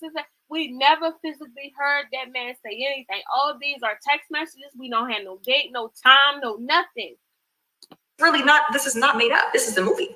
And yeah, he's talking, he's alluding to blowing his brains out. He's talking slur words. He's saying, without you, I don't have anything. So nothing's worth living for. I'm just gonna end all the pain and all this stuff. And as he's doing all of that, y'all, I struggle with suicidal thoughts. That's where I come from. I take mental health serious. So guess what, guys? Unfortunately, his schemes, his tactics, what he thought was a game, it got to me. And I immediately like get up. I waited a little bit. I went back and forth him a little bit. I threatened him a little bit. Like, if you do this stupid shit, like, but me, I get up and I go upstairs. I get on the elevator. I go to our floor. I go to his room. I bang on the door. This man doesn't open his door, y'all. So I go into my room. I go into my drawer. I get the key. I get all the keys I had because I knew one of them was to his door. I open the door and y'all won't believe what I walked into. Y'all. Okay, guys, for whatever reason, my part 9 deleted and I had to do it all over again. And I'm now at my pool and it's late night. But I really wanted to give y'all this last part before I made y'all wait for part 10 because it gets so crazy, y'all, that it's not even funny. But this is part 9, story time, on how I found out my boyfriend was, in fact, married. Psychotic, diabolical man. I mean... And don't get me wrong, the story is good. It's a good story. Because I watched this shit last night. I said, what the fuck? I said, no, I got to finish this shit on live. My people got to watch this shit with me because this shit is crazy. When I tell y'all what it means to date a con artist, a two-faced person, I don't think y'all understand. So, anywho, like I was saying, so at this point we're going back and forth, and keep in mind we're in somebody else's room. We're in other producers. We're gonna call him Bob. We're in other producers' Bob room, and this makeup artist is also in there, and they're like all friends, I guess. And so like I started to kind of feel like embarrassed and stuff because I'm just going back and forth at this door with this nigga, and they're just kind of looking like, what the hell? And it just was just feeling like that. Like I just was feeling a little embarrassed and a little confused because I'm like, I know they don't know what's going on, but clearly now they know something or whatever. But whatever it is, like I'm finna just walk away and just like try to get at him. So remember she said that she went in his room and she seen something. So apparently he was trying to, off himself or whatever. The story is not in order. So you will hear like this is basically it's out of place. So this part should have been on the end of this video, but it's not. So just understand that it's out of place. him a different way. So at this point, I'm looking at him and I'm like, all right, bro, you don't give me my phone, like watch, like you really gonna make me turn up in this place. I try to threaten him because I want him to come out the room. Like I want him to leave the room so we could talk and I can get my phone and I can really black on him without being in front of people and me not embarrassing myself more than I've already had to myself. So I walk away, y'all, and as I'm walking away, I go to my room and I'm sitting trying to figure out like what I'm about to do. But before I could really even finish thinking, next thing you know, somebody's knocking on my door and I open the door and it's the makeup artist and she's like, hey girl, what's going on? Like, is everything okay? And I'm just looking at her like, and I'm just like, come in. And I let her in and I'm like, honestly, no. And I look mad stressed, y'all, mad stressed in the face. And I'm like, honestly, no. And I'm like, and she's like, yeah, I can see that. I got your phone and stuff. Like, you know, can you give me his chain and things like that. And so I see she's trying to like do the exchange. So whatever I give her, whatever, she give me my phone. And she's like, yeah, like I just wanted to come talk to you because, you know, I'm a woman at the end of the day. And, you know, he's coming in the room and he's making it seem one way, like you're delusional, like you're walking around doing all this crazy stuff. So basically, when she went to the room, they got into it again. He takes her phone and runs into somebody else's room. So she takes his chain and basically goes to that person's room and was like, you know, give me my phone, give me my phone. He wouldn't give her the phone. He was looking through the door. And so now the makeup artist is getting involved. But I'm woman enough to know that when a woman is acting in a certain way, it's because a nigga's giving her a reason to act a certain way.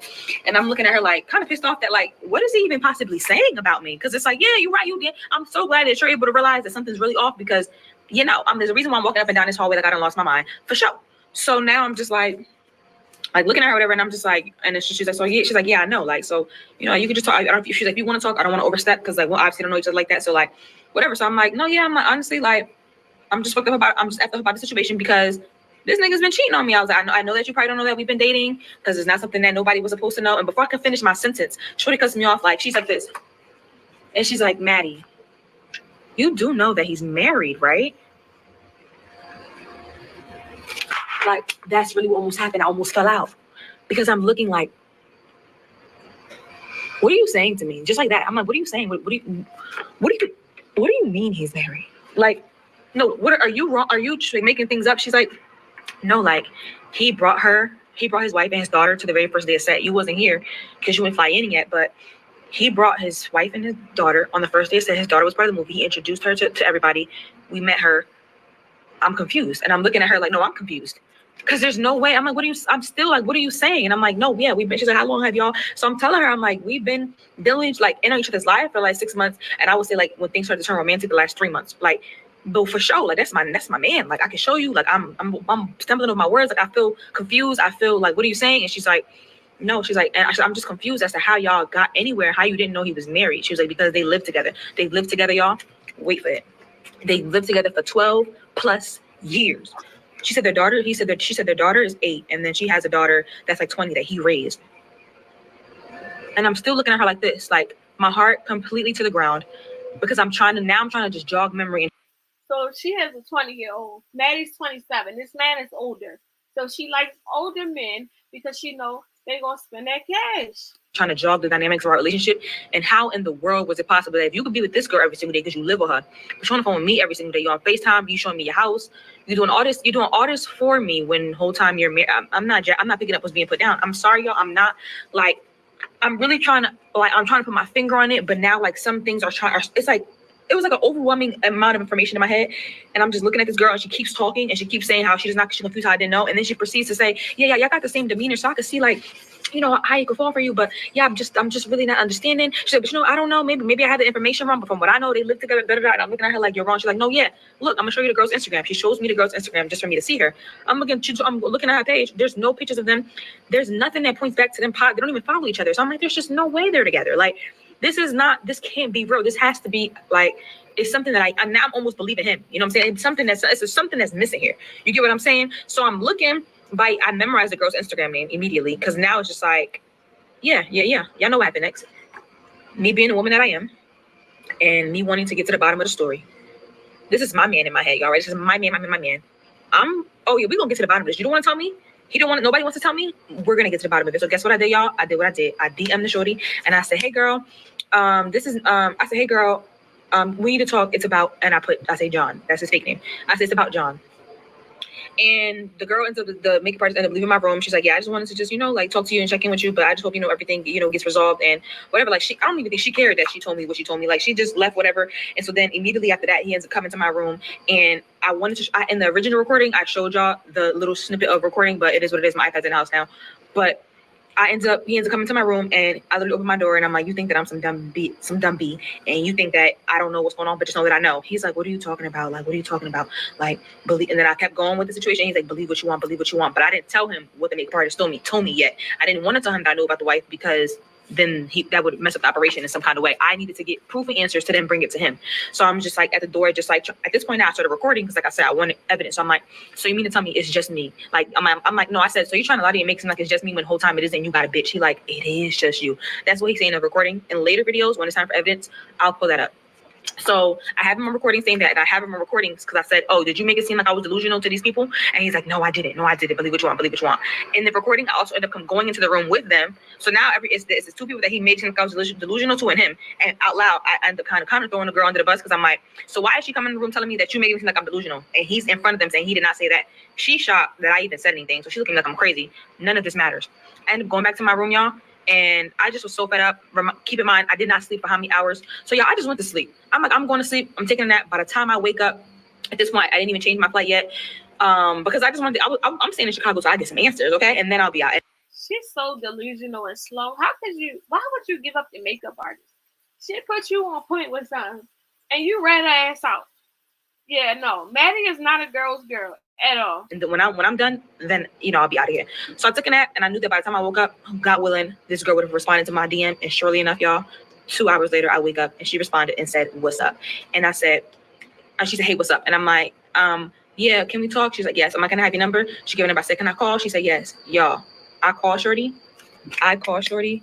and the way that I felt calling this girl, y'all, I felt crazy, because I never thought this would be me, for one. But for two, this is how that conversation went. And y'all better hold on real tight for part 10, because it gets freaking crazy. Okay, guys, I'm literally just not opening my eyes. This is me. I'm going to summarize part 8, okay? Because for whatever reason, it's some things that I can't speak on, and that's because I was speaking on mental health and something that actually this person attempted to do. So that's the reason why they keep removing the sound. So I'm going to summarize this part for you guys. As y'all can see, I just opened my eyes. Like, I haven't brushed my teeth, nothing. But I saw the comments, and I'm just like, let me get to it. So, boom, I left off. Let me go check where I left off. So after me and him are on the phone, and he's saying help, and he's doing all these extra things, I go upstairs, y'all, as me being a woman, me loving him, me caring about him. At the end of the day, I still cared about his well-being.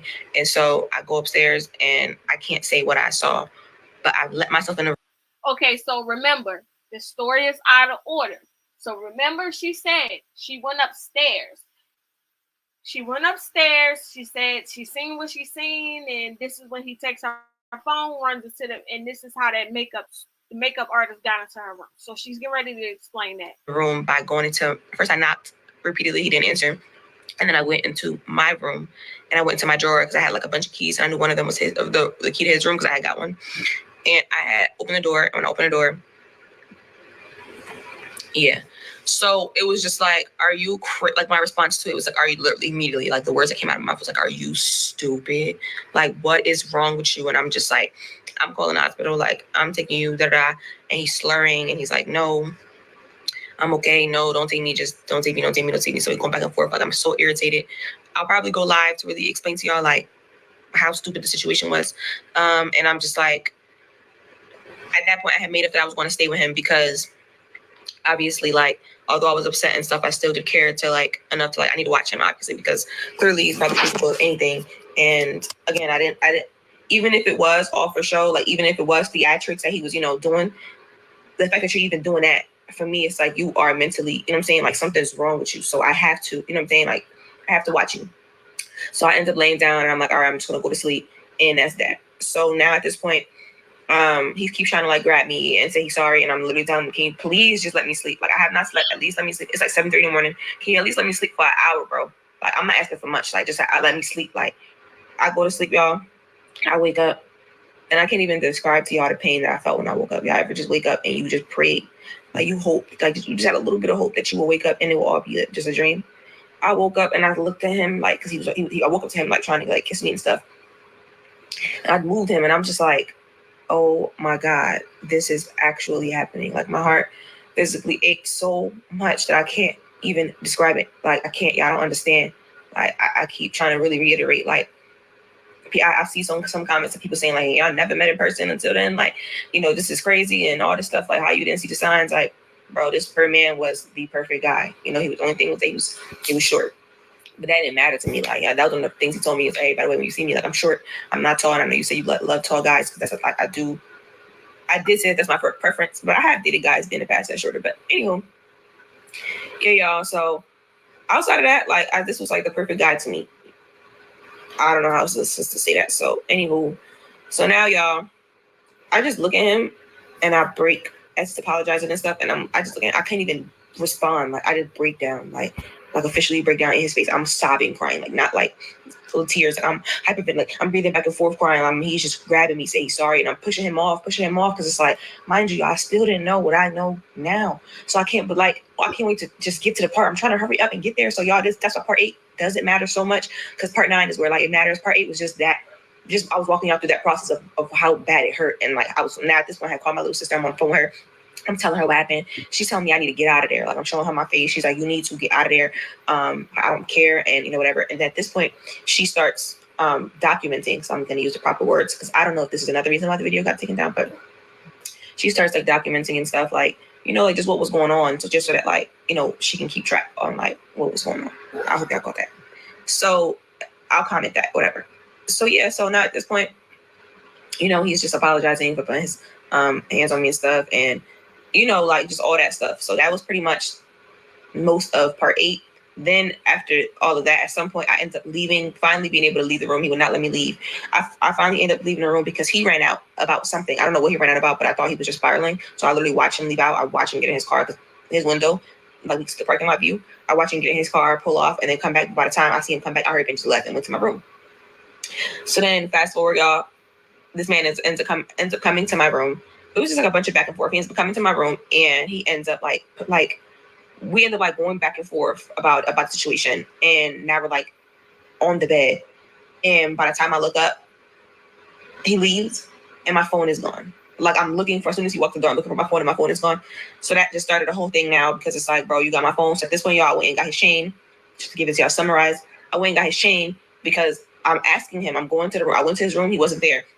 I'm yelling down the hall, like, wherever you at, like, can you please give me my phone? He's not coming out. So now it's all right, I'm gonna get something that I know you care about.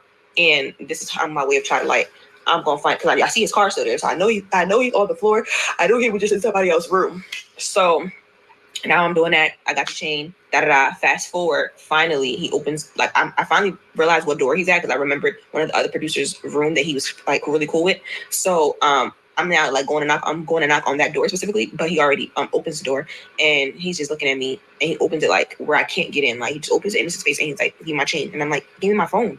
Like what? That give me my phone, bro. Give my phone. Like, what are you niggas kids? Like what? Come on now. He's giving my chain, and so we're going back and forth. Keep in mind the producers in the room and this said makeup artist is also in that room too, like they're all friends. So they're in there, and so I started to really feel like, okay, these people don't know what's going on. This is kind of embarrassing. Like I'm sitting here at this door going back and forth about this, and like it's like no context, and I do look crazy because the way I'm talking, my eyes look mad. Like, I just look like restless. I look kind of psychotic. So like I'm just looking like, all right, bro, like I'm trying to keep calm. Because I wanted to black on him, but I'm trying to keep calm, and I'm like, bro, can you just please give me my phone? Give me my phone, give me my phone, give me my phone. He's actually giving my phone, he's not giving my phone. So now I'm just like, all right, bro, you got it. Like, watch this. Like, so I'm over here, like, I'm about to just go try to plot on, like, what I'm going to do. So at this point, I walk away, and I think this is where I'm supposed to stop. Okay, the only thing that I missed that is really not that significant was that I also, when I went in his room looking for him, when I thought he would be in there with my phone, I took back the gift that I got him. I'm an Indian giver, yes I am. Because you know you're not about to keep this when you out here acting like you don't lost your mind. Mind you, me getting anything for you, that was only one of many gifts that I planned for him. I was going to get. And then she got mad because Corey was the Indian giver. Corey was her karma as well. She his and he hers. And 3 other colognes because he sent me a list. He's really big on smell, and he has a collection that y'all will actually blow your mind. This man, he knows how to smell good. And yeah, I was getting him like 3 more part of that collection, and I was booking him a trip for his birthday. So yeah, I took the first cologne back because it's just like, I want to let you keep that. But yeah, y'all, that's pretty much a quick summary of part 8. And y'all can go ahead and now go to part 9. And part 10 is, I'm up right now, so I'm about to just take this off my head so I can look a little. Okay, y'all. Y'all literally got me I literally just rolled out of bed. I took this off, and I'm getting to part 10. So this is part 10, story time on how I found out that my boyfriend, the man that I trusted with my entire life, turned out to be a scam. Period. He was married. I can't wait to even clarify that and really touch on that. And yeah, we just gonna get into it. So cool. So this is the moment that we've all somewhat been waiting for. The story gets so much crazier. It's still being written literally till I have an instance that just happened yesterday that I have to share with y'all. And I'm going to document all of this. And I'm taking y'all along this journey with me because I don't know where this is going to end or if it has ended. I don't know. But let's stay tuned. So, cool. So I'm on the phone. I get on the phone with the girl. My heart, how did I feel in the moment? Somebody asked that. I felt all types of crazy. Like my heart was literally in my butthole. I was just like so scared. Because I was scared. It's almost like I almost wish I didn't take it that far. Like it was a part of me that really wanted to know, and this is me being transparent with y'all. I'm telling y'all my story, but it was the other part that was just like, Maddie, why did you come this far? Because now it's really no turning back. Like now, like the situation that I was happy in, the situation I was just growing in, like I finally had made up my mind about something for months. Like I told y'all, like I'm not about to sit here and make it like I'm perfect or whatever. But the whole point was that I was honest. I never lied to him. I never did anything sneaky behind his face. Like none of that. Like I talked to other guys that, you know what I'm saying, I hung out with other guys, et cetera, et cetera. But like I was very transparent about it. And so like that, because we were best friends. So it was like that's why none of this makes sense to me. It's not even like it is about the fact that Can somebody explain to me how you become best friends with a man that you never ever fucking met? How? Like that's scary. How could you become his best friend if y'all really didn't know each other? So homeboy really didn't care if you were dating other people because he knew he had a wife at home. He also knew that he never seen you before. So it was a 50-50 chance that y'all would never see each other. So he really didn't give a fuck. But because Maddie is searching for love so bad, she just does not care and she accepts anything. She realized, oh, this man got money. I don't give a fuck. I'm just going to accept whatever. I love him. Like, girl, what? He's my best friend. Huh? He could have been a serial killer. And I'm going to keep saying that shit. Okay, married 12 years, living with each other. Boy, we never had a chance. That's one side of it. But deeper than that, it's like you lied about it. Like you really was like extensively lying on multiple occasions. Like it's that I can't, because it's just like, and you did it so effortlessly. I would have never even considered another woman being in the picture the way that I was. Like I thought that I was his world. So that's my problem. Like you tried to really, and you did, and he would say things to me, y'all, throughout our relationship. And sorry that I'm backtracking, but it's just to explain to you. He'll say things to me like, you know, like you're like my world, like you're like the only person that I'm focused on. Like I don't want anybody else if it's not you. And I was really guarded the whole time. Like it took me literally until like 2 months ago to finally. So it's been a whole process, been pursuing me and things like that. But I was never all the way like in, because I was always just like, this is like I care about him so much and I like him so much and I love him so much. But it was just like I've been hurt before, and he knows. He's watched me get hurt. Like you know what I've been through. Shit, Icy Pooh, that ain't even it. That girl gave him her social security number. Fuck her saying that she trusted him with her life. She said she gave this man her social before they even knew each other, before they seen each other.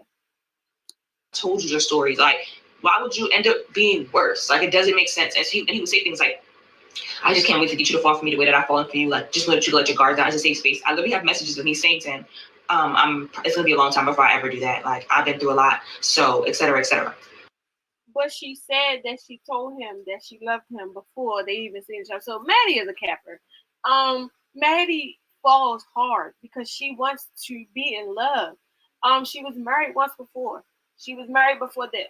So is Maddie the problem? That's what it seemed like. Don't get me wrong. We already know Corey is the problem. But we already know how Corey is. We already know Corey. for what he is. Like, we already know all of that shit. Maddie comes into the picture and act like she's just Miss Perfect. And that's not the case. You batshit crazy. So back to the story, y'all. Back to freaking this part 10. So yeah, like me and her on the phone, and I'm just feeling all those emotions. And like I said, this is how the conversation goes. She says that she already knew me. She picks up the phone and I say, "Hey, what's up? I don't know if you know me, but my name is." She cuts me off and she says, "I know exactly who you are."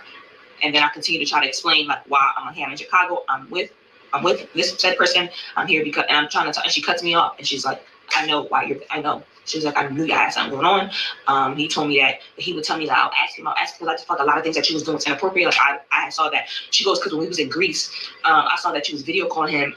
Y'all, let me just pause the tracks right there because I have to tell y'all about this specific instance. I hope I know how to do a little green screen thing. Keep in mind, y'all, this is when she's talking to his wife. I don't even know if I could do that, but y'all. This girl tells me that when it was in Greece, I was video calling him. Guys, forget all that. When he was in Greece, he told me he was going to Greece about a month before or a couple weeks before he was going to Greece. He told me it was a self-care trip that he had planned for a very long time. Turns out, y'all, he took her there for her birthday. While he was in Greece, y'all, I would have never thought. While he was in Greece, he has an Android, keep that in mind. He told me that he had no service. Like, he was like, "I can't, I'm so sad that I'm about to be in Greece this whole time. And they're telling me that I'm not gonna have service out there." Like, he already was plotting that. When he got there, same thing. Like, he was texting me here and there. He was like, he pretty much was making it, painting this image of like, "I'm calling you and I'm able to contact you only in certain moments when I'm able to capture signal because there's no signal." Guys, in the midst of him doing that for like 2 days straight, one night I go to sleep and I have this dream. And I had a dream, y'all, that this man was in Greece with a woman. Y'all, I'm about to now attach to screenshots so I can show y'all our conversation regarding that. Okay, guys, I figured it out. It took me mad long. So boom. So y'all, this is our text message interactions, just for y'all to just see. This is just one dream. Like, God really was trying to warn me, and this is just for y'all to see. Like, that's when the only thing I heard in that conversation was this, because I could not believe that God tried to warn me. And this lady's coming to her mouth saying, "When we was in Greece, when you tried to video call him, what? You was in Greece with my man?" Yeah, man. Because anywho, I texted him saying, "I fell asleep watching a movie. I had a really bad dream about you, like a nightmare, and I'm sad." He said, "Why? What happened?" I said, "Call me." He said, "I had to restart my phone for your text to come through. I'm too high up. Calls don't work." I'm like, "Where you at?" Because it's like, I don't even care anymore. I'm trying to tell you my dream. I know your phone hasn't been working this whole time, but you got to hear this. And he's like, "I tried calling my mom, and it's the same thing. I'm about the OIA." And then I said, "Well, I had a dream that you was in Greece with a BITCH. And I feel like," oh, I can't read that part. I said, "And it has me feeling like you are." That's the code for the next screenshot. So then I said, "My dreams don't lie, so you can tell me the truth." Then he says, "No, baby. Yes, they do." Shaking my head. "I will tell you, we do have that type of relationship." I said, "So what?" He said, which means I'm not. "I had this trip booked for a while, and you would have been coming with me had I waited a month or so. What don't you get? Please tell me." Then he says this is what I'm trying to tell you. I don't be lying. I'm not lying. This is evidence. He says, "Baby," I'm gonna read it up here. He says, "Baby, you told me you still talking to other guys. Why wouldn't I tell you the same? I'm being honest. I've never lied to you." Hold.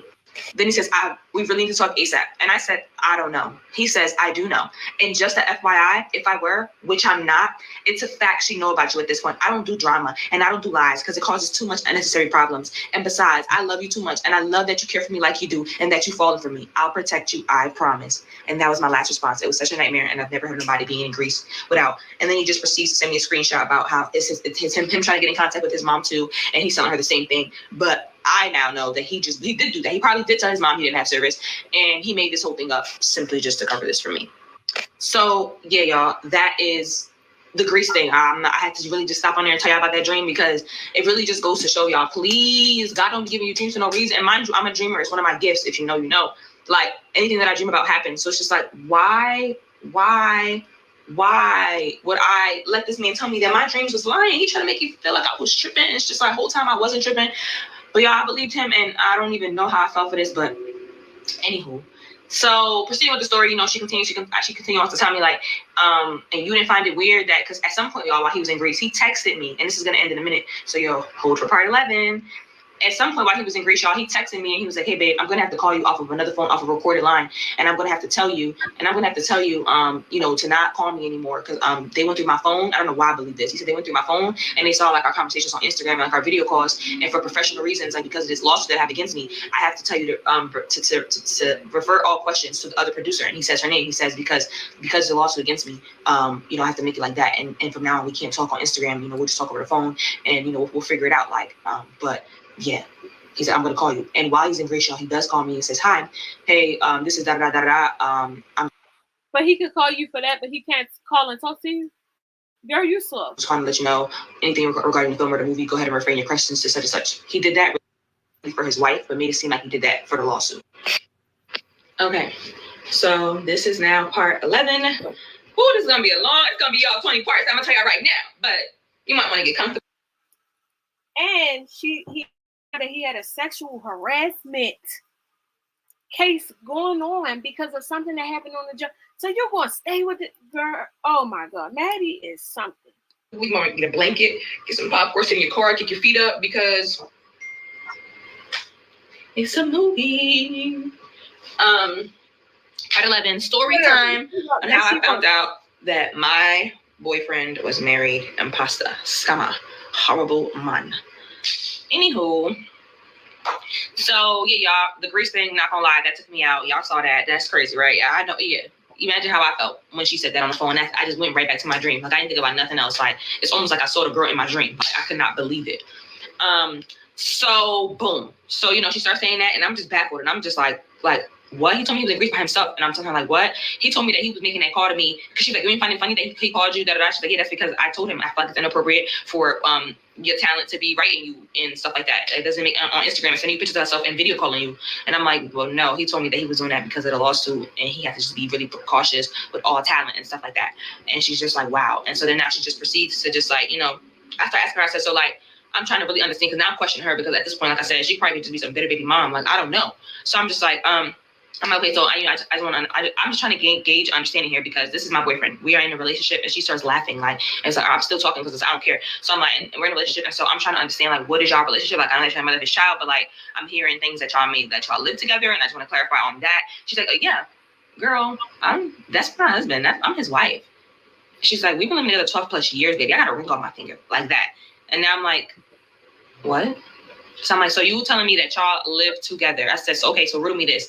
How is it that y'all live together? Y'all been living together for all these years, and y'all been living together for the duration of us building our relationship, but we be on the phone every single day. We be on video call. Like, I've never even seen a hint of you in any type of way. So I'm just trying to understand how is this possible. She says, well, baby, that is because I go to work every morning at 5 a.m. and I don't get back to whatever. I don't know whatever time she said, but she wakes up at 5 a.m. or something like that for work, and she don't get back too late. So y'all, now this part baffles me. So you mean to tell me you wake up every day and you go and clock into a job, and this man on multiple occasions has told me, don't worry about working. Don't worry about anything. I am going to take care of you. On multiple occasions, he's even expressed like he would say things like, and when I get married, yeah, like I don't even see, like we would have conversations about like, dude, we feel like your wife should be working, and he would literally say no. He does not feel like your wife should be working. That doesn't even make sense. It's not even in his language and the way he treated me, the way he carried me, the way he took care of me, I felt, you get what I'm saying? Like, yeah, he wasn't just walking the walk. He wasn't just talking the talk. He was walking the walk. Like with me, he treated me like that. I believe it. I wake up whatever time I want to wake up. Don't get me wrong, y'all. I do my 1-2s. I have my ways that I make my income. But when I was with him, if I didn't want to work, if I didn't want to lift the finger, if I didn't want to do anything, I didn't have to. Prime example. On Saturdays, I used to work like these poker nights and stuff. And one of the, like from the beginning that I told him I was doing it, he literally said, "Babe, you know you don't have to do that, right? Like, you know you don't have to do that." And I'm like, yeah, but I just want to, like, have like start building my own extra money because he was sending me money and he was taking care of things, but I was trying to save my money. You know what I'm saying? At the end of the day, I was trying to be smart. So not ever thinking that something will go wrong with us, but I still was trying to be smart because like I told you at the beginning of these videos, I really came from a really low place this last season of my life, and I've just been rebuilding. And so yes, he sent me money, yes, he's taking care of me, but I need to I wanted to build myself to a good point. So I wanted to still do my own thing. You get what I'm saying? I didn't want to just be fully dependent on a man. So one of the nights I wasn't feeling well, and this is actually my last night working one of the nights, and I told him like, yeah, like, I'm not feeling well, but I'm just gonna go. And he's like, baby, you don't have to go. Guess what, y'all? He paid me triple of what they were paying me for that night. Triple of what they were paying me so that I could go home. And then he's like, and that's it. You're not going anymore. I'll send you the money every Saturday. It don't matter. I don't want you to do anything that you don't want to do. So in that moment, y'all, I'm just really thinking about that. I'm thinking about like, yo, this man is like, he got his wife working. Like, what's really going on? So I'm still thinking like, it's almost like, if I'm being honest with y'all, I'm over here thinking there's a gap. There's a gap in the situation because there's no way he cared about this girl. Like, it's no way. So I'm still going with the questions. I'm still going, and my questions weren't. It was almost repetitive, y'all. And it's crazy because if the wife already told you what it was, like, girl, what she thought was, oh, he take care of me and he don't take care of her. It's always some type of competition shit with these bitches. Like, oh, what they think, what they believe. That lady might want to work. She might, she might not want to be home. You know, um. So what she thought was, okay, well, because he's taking care of me and because he tell me that I don't have to work and he'll pay my way. Oh, he care about me more than her. Like that's the shit that they think. Because I just couldn't believe I'm like, so y'all married. And a lot of women don't give a fuck if these men are married. They'll just try to either deal with the man to get back at the wife, or they'll just want to deal with him no matter what. No matter what. That shit is sick. Married, like, and this is y'all where I find out. She says, well, no, we're not legally married, but what? So now I'm irritated. Because it's like, bro. So you mean to tell me y'all been together for all these, like, now? Because what's the story now? Because what? And now she clarifies. Everybody refers to us as married because we've been together for forever. Like, we just not legally married. And yeah, she's like, but yeah, anyways, a dog's gonna be a dog, and she's talking like that. So from that moment, I realized that okay, cool. This girl has been, you know what I'm saying? She's been doing this. She's been through this 100%. I would never know, but she had to. Like, her response was just so like nonchalant. So she's just like, so what, y'all had sex? Like, y'all had what's someone called it and stuff?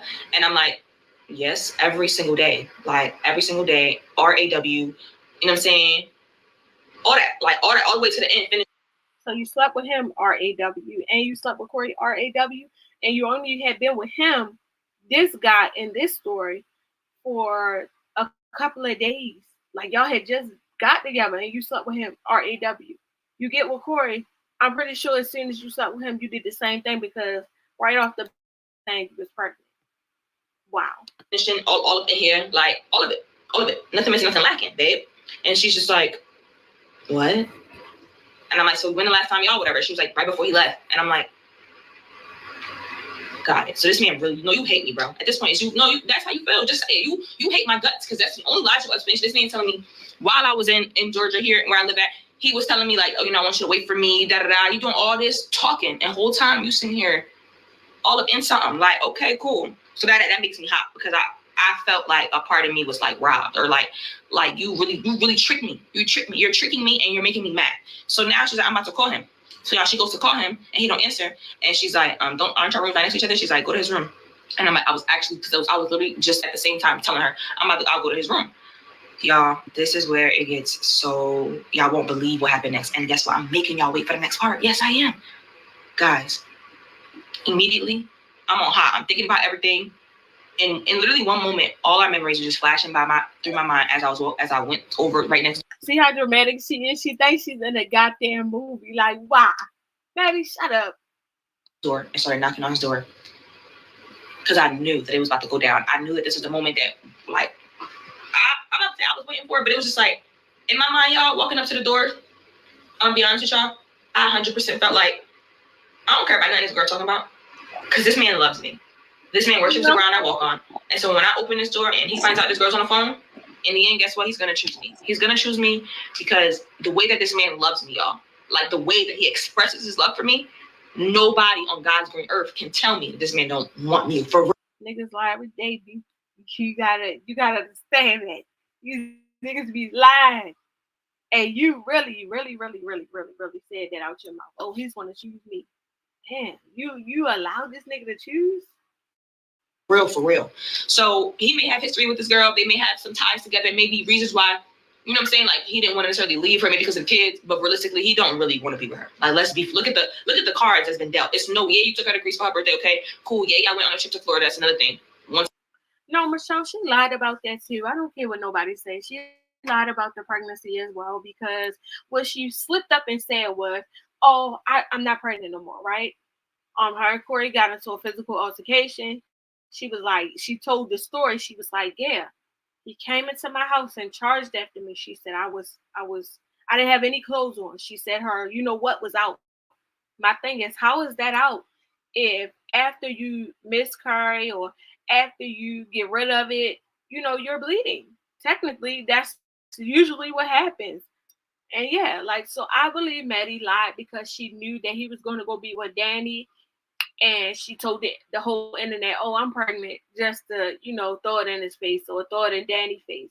Also, I think she did that because, of course, Carmen has his kids, and even in this story, she says she's threatened by women that has the man's kids. So yeah. Time he took a trip to Florida, telling me that he was just taking a trip to try to like regroup, because I was telling him that I felt like he was too attached to me and he was doing too much. And so he said he's gonna take a trip to Florida to kind of like unclog his mind and so that he could love me better. And the whole time he was with the girl. Not anywho.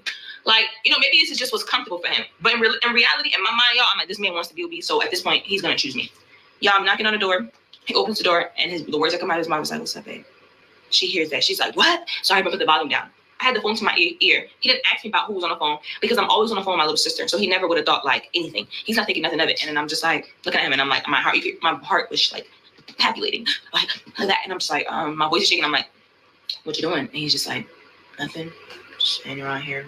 Really nothing to live for." Like he's mumbling like that. And I'm like, "Okay, well, can you let me in?"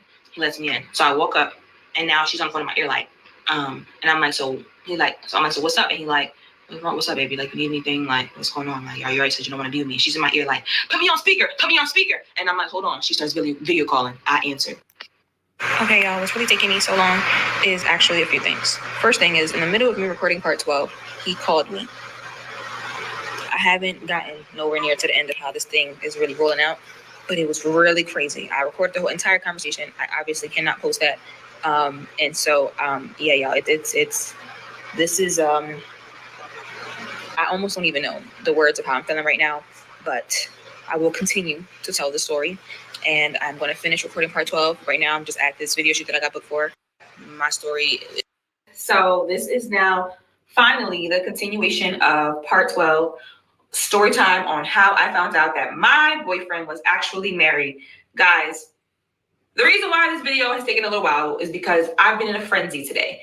Literally, you guys see at the beginning, you guys just saw at the beginning of this clip, I was in the daytime, I was wearing a white tank top. In the middle of me telling y'all part 12, he called, and y'all, a lot went down for me mentally since, and I've just been in a frenzy all day. I feel like I'm really like lively showing y'all, like right now, it's nighttime. Usually at nighttime, I really be in my thoughts, and my mind is messed up. I'm in a frenzy. I don't know what's what. I don't know what to believe. I feel like I am being manipulated, and I'm just gonna stop there. And I need y'all help. I really do this time. But I'm just gonna finish telling you guys the story so we can get to helping me, because, baby, this is crazy. Disclosure before I go dive into the rest of part 12.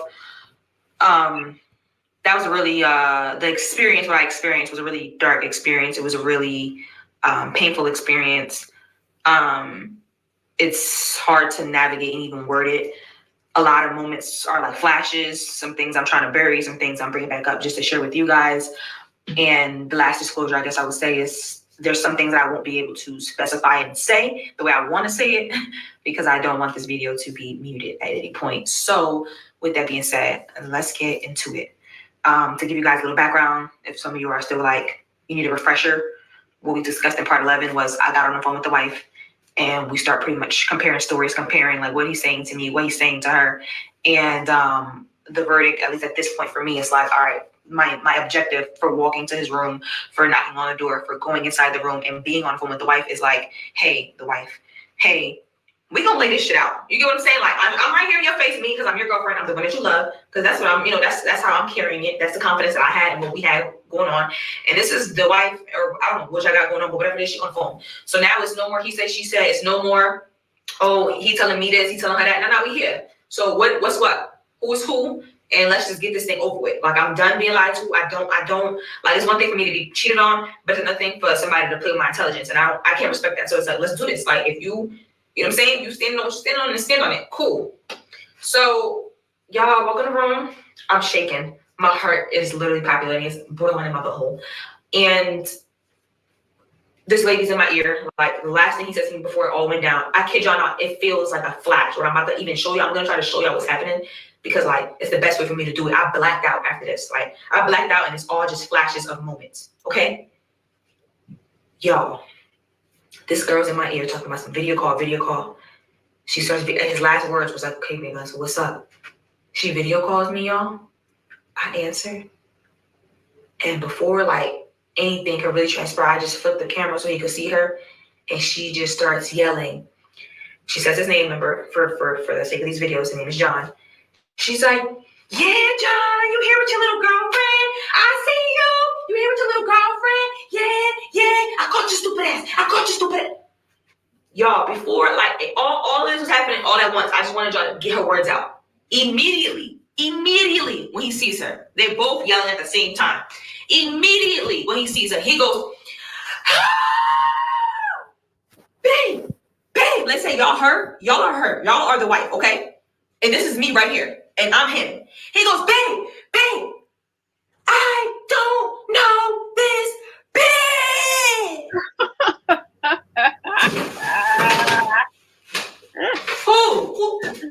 Who don't you know? Who? Yeah, I'm screaming. Immediately when he sees her, they're both yelling at the same time. Immediately when he sees her, he goes, ah! Babe, let's say y'all her, y'all are her, y'all are the wife, okay? And this is me right here, and I'm him. He goes, babe, I don't know this bitch.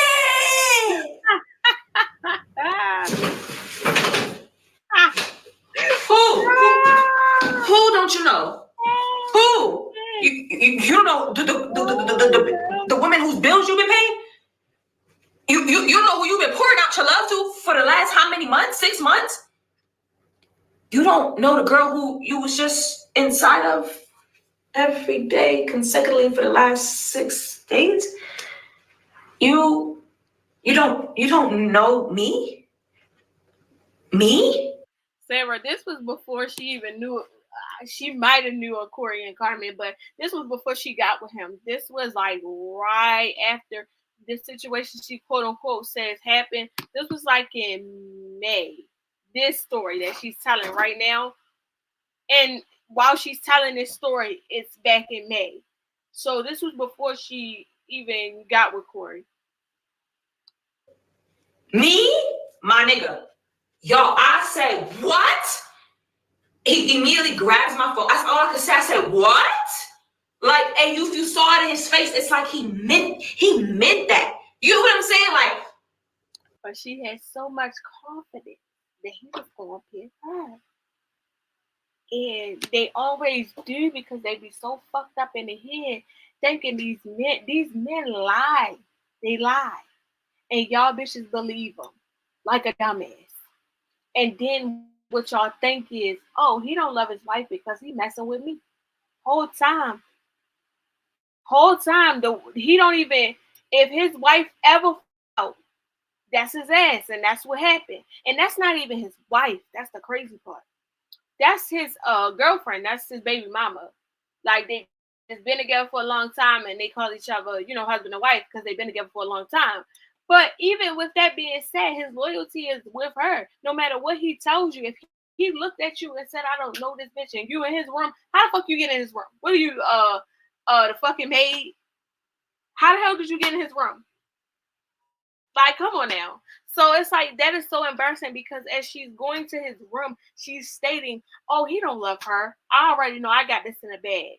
So what you're saying is basically that he was going to choose you, and you was going to go ahead and accept everything that he has lied about, and it was just going to be that. If being humble was a person, y'all, I don't know this bitch. Her response. Yeah, right. She told me everything. Pack your shit. And she says her name. Pack your shit. Bring your stupid ass home, your bitch.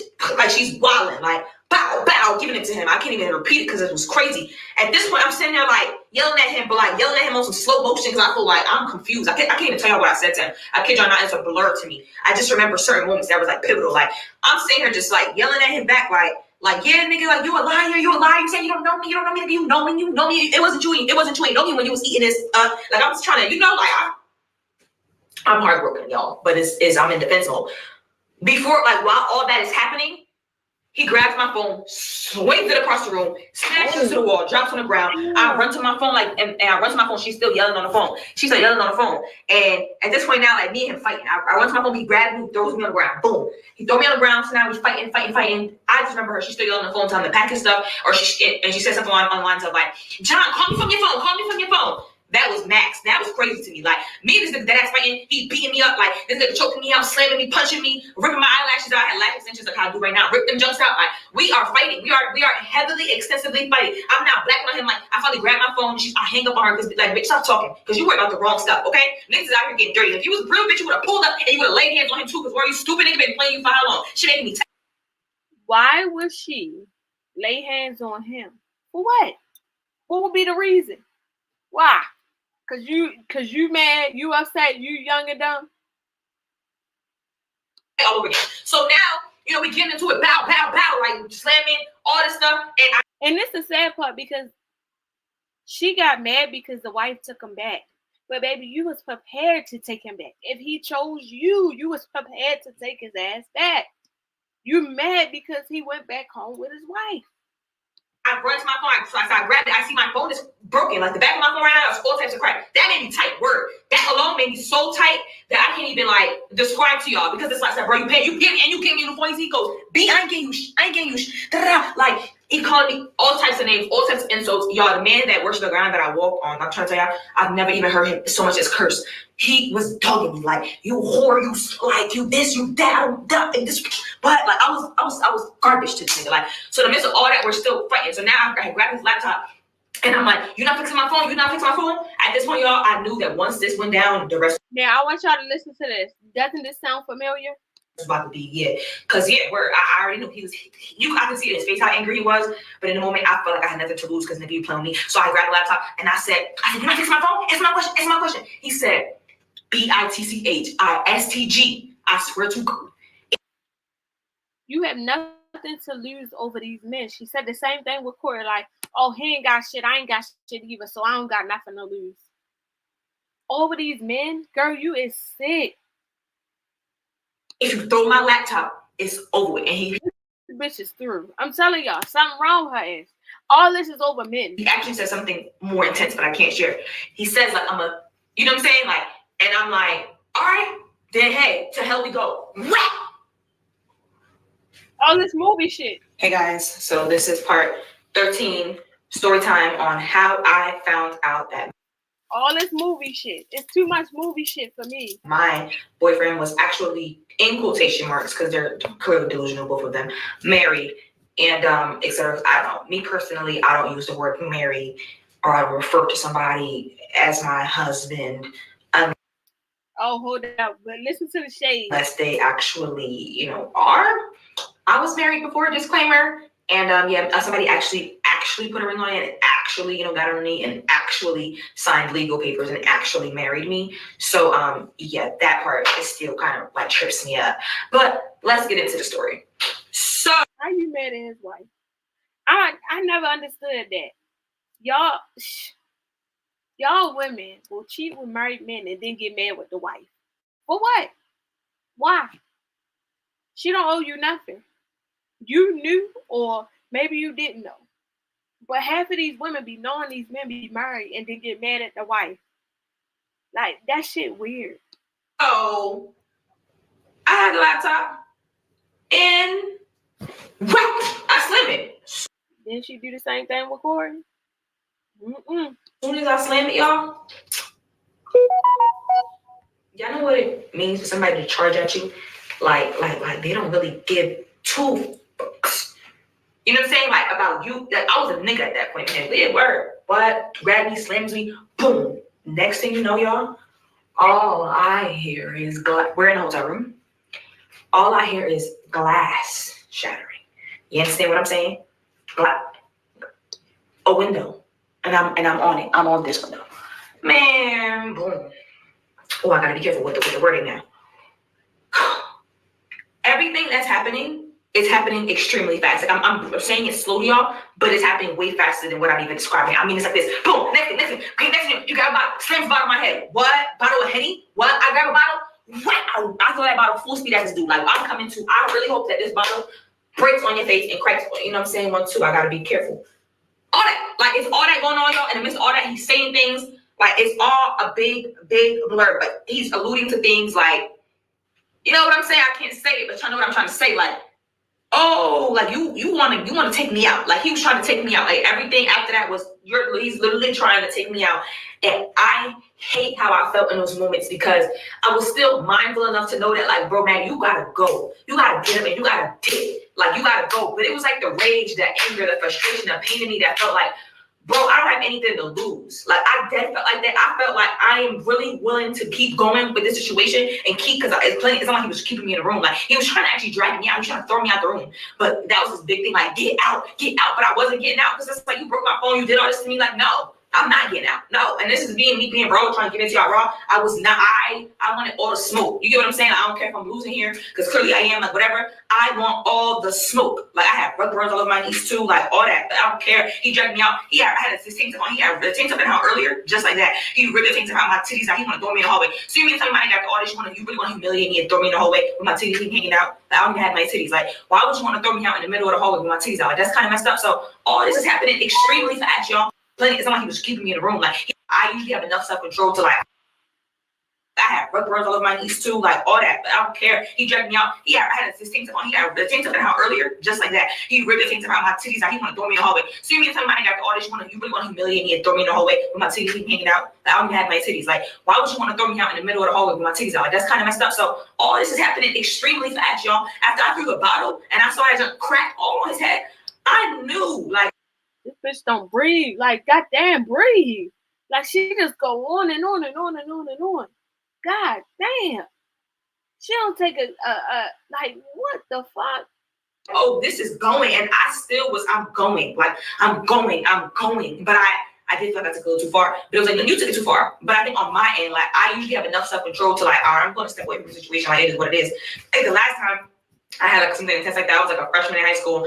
And anywho, as all this happening, he pretty much like that scene or that like moment ends with I can't share this on TikTok.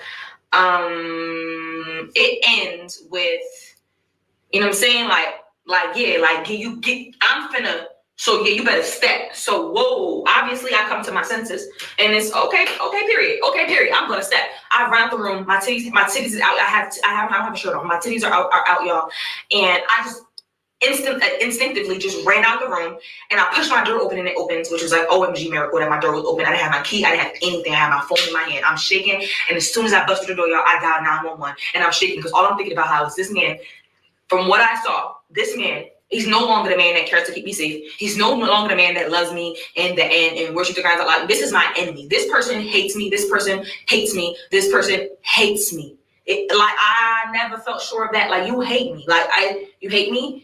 You hate me. I didn't feel anything on my body. My adrenaline was so on the way high that I just was like shaking, and I called the cops and I'm telling them, please, this is his name, this is the hotel, this is room number. I said, I'm in Chicago. I'm not from Chicago. I live in Atlanta. I'm trying to explain all this to them. The cops kept telling me to calm down. They're saying, ma'am, what's your name? I said, BITCH, who cares about my name? I need you to get here. You need to get here. So I'm black and I'm losing it. Like, please, I'm telling you, I'm looking at the door, y'all. I'm hearing things. I'm literally knowing this man's about to bust through the door and really take my head off. So I'm telling him, please. I started really looking like, I started thinking about the movie The Call when she had told Halle Berry, when she told the girl to go under the bed. So I'm over here like, and she go movie shit. She swears she in the movie now. That's the problem. She's so dramatic, so you don't know what's real and what's fake.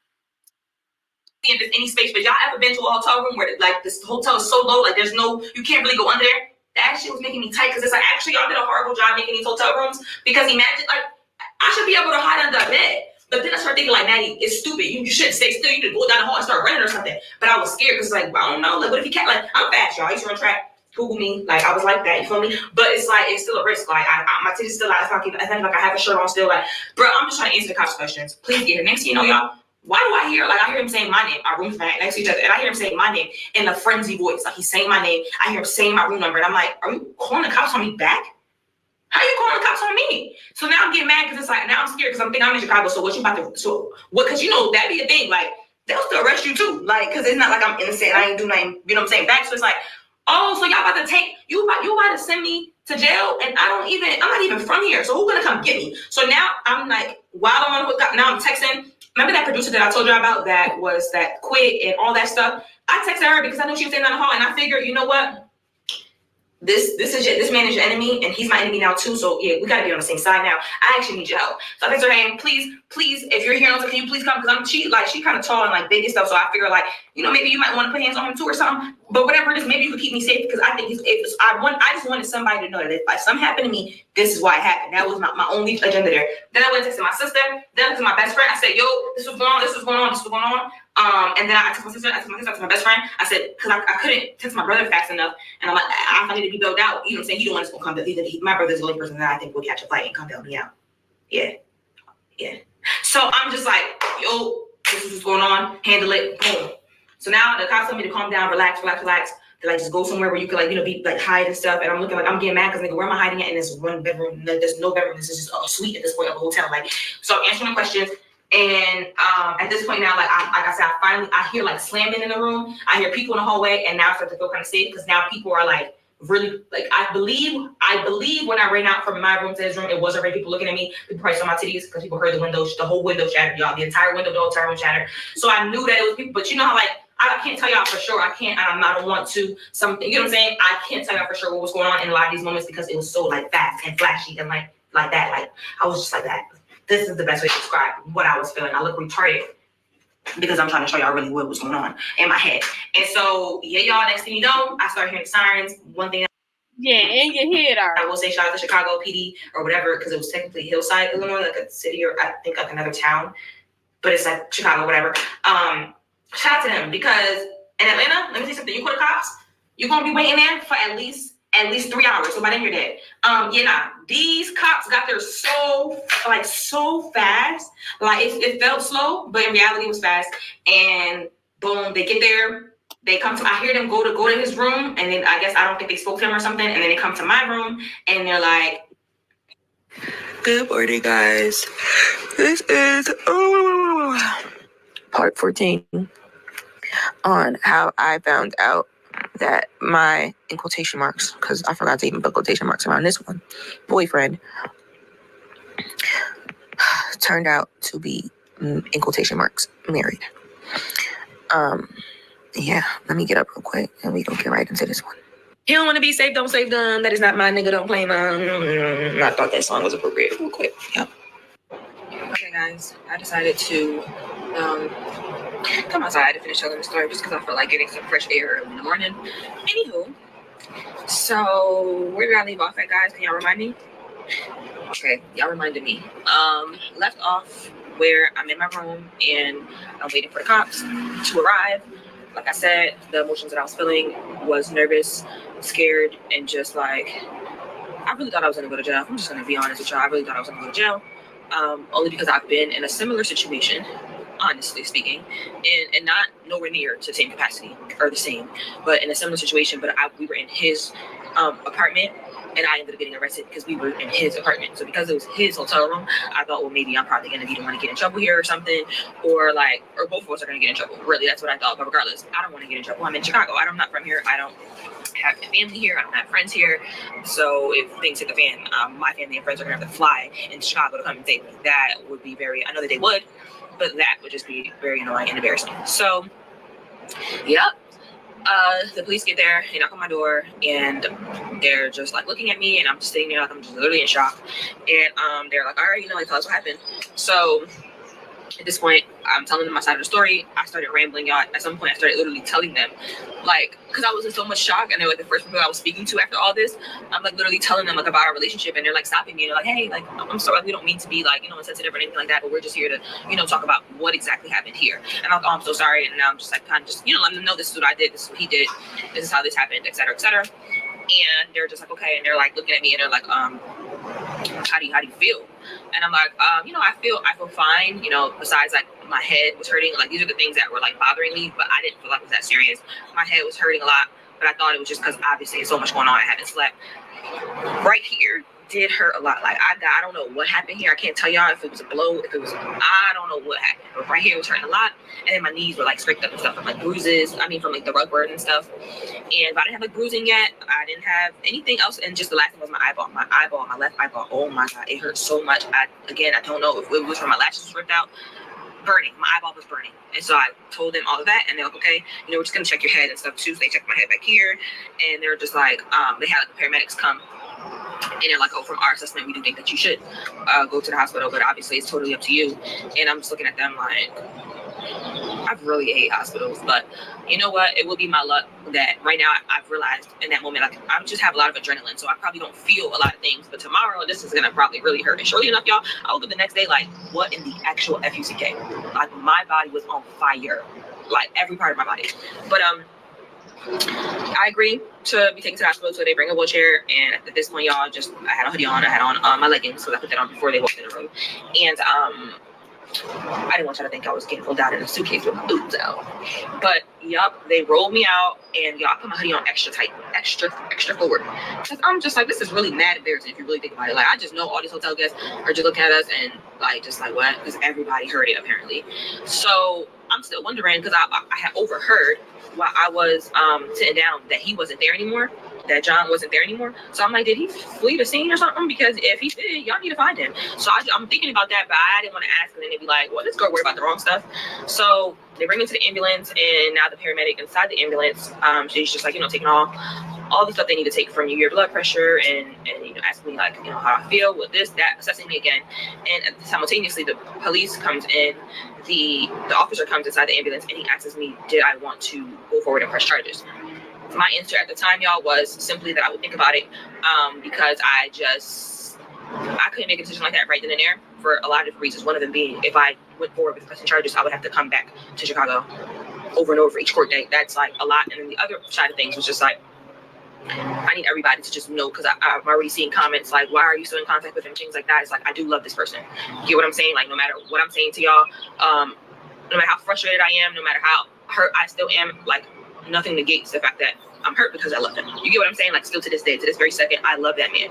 So, and that's just me being raw with y'all. Like, I hate him for what he's done to me, but I love him because it is what it is, y'all. It is what it is. So, moving along, I get to the hospital, and while I'm even arriving to the hospital and in the hospital, what's going on between me and the wife is we are still texting.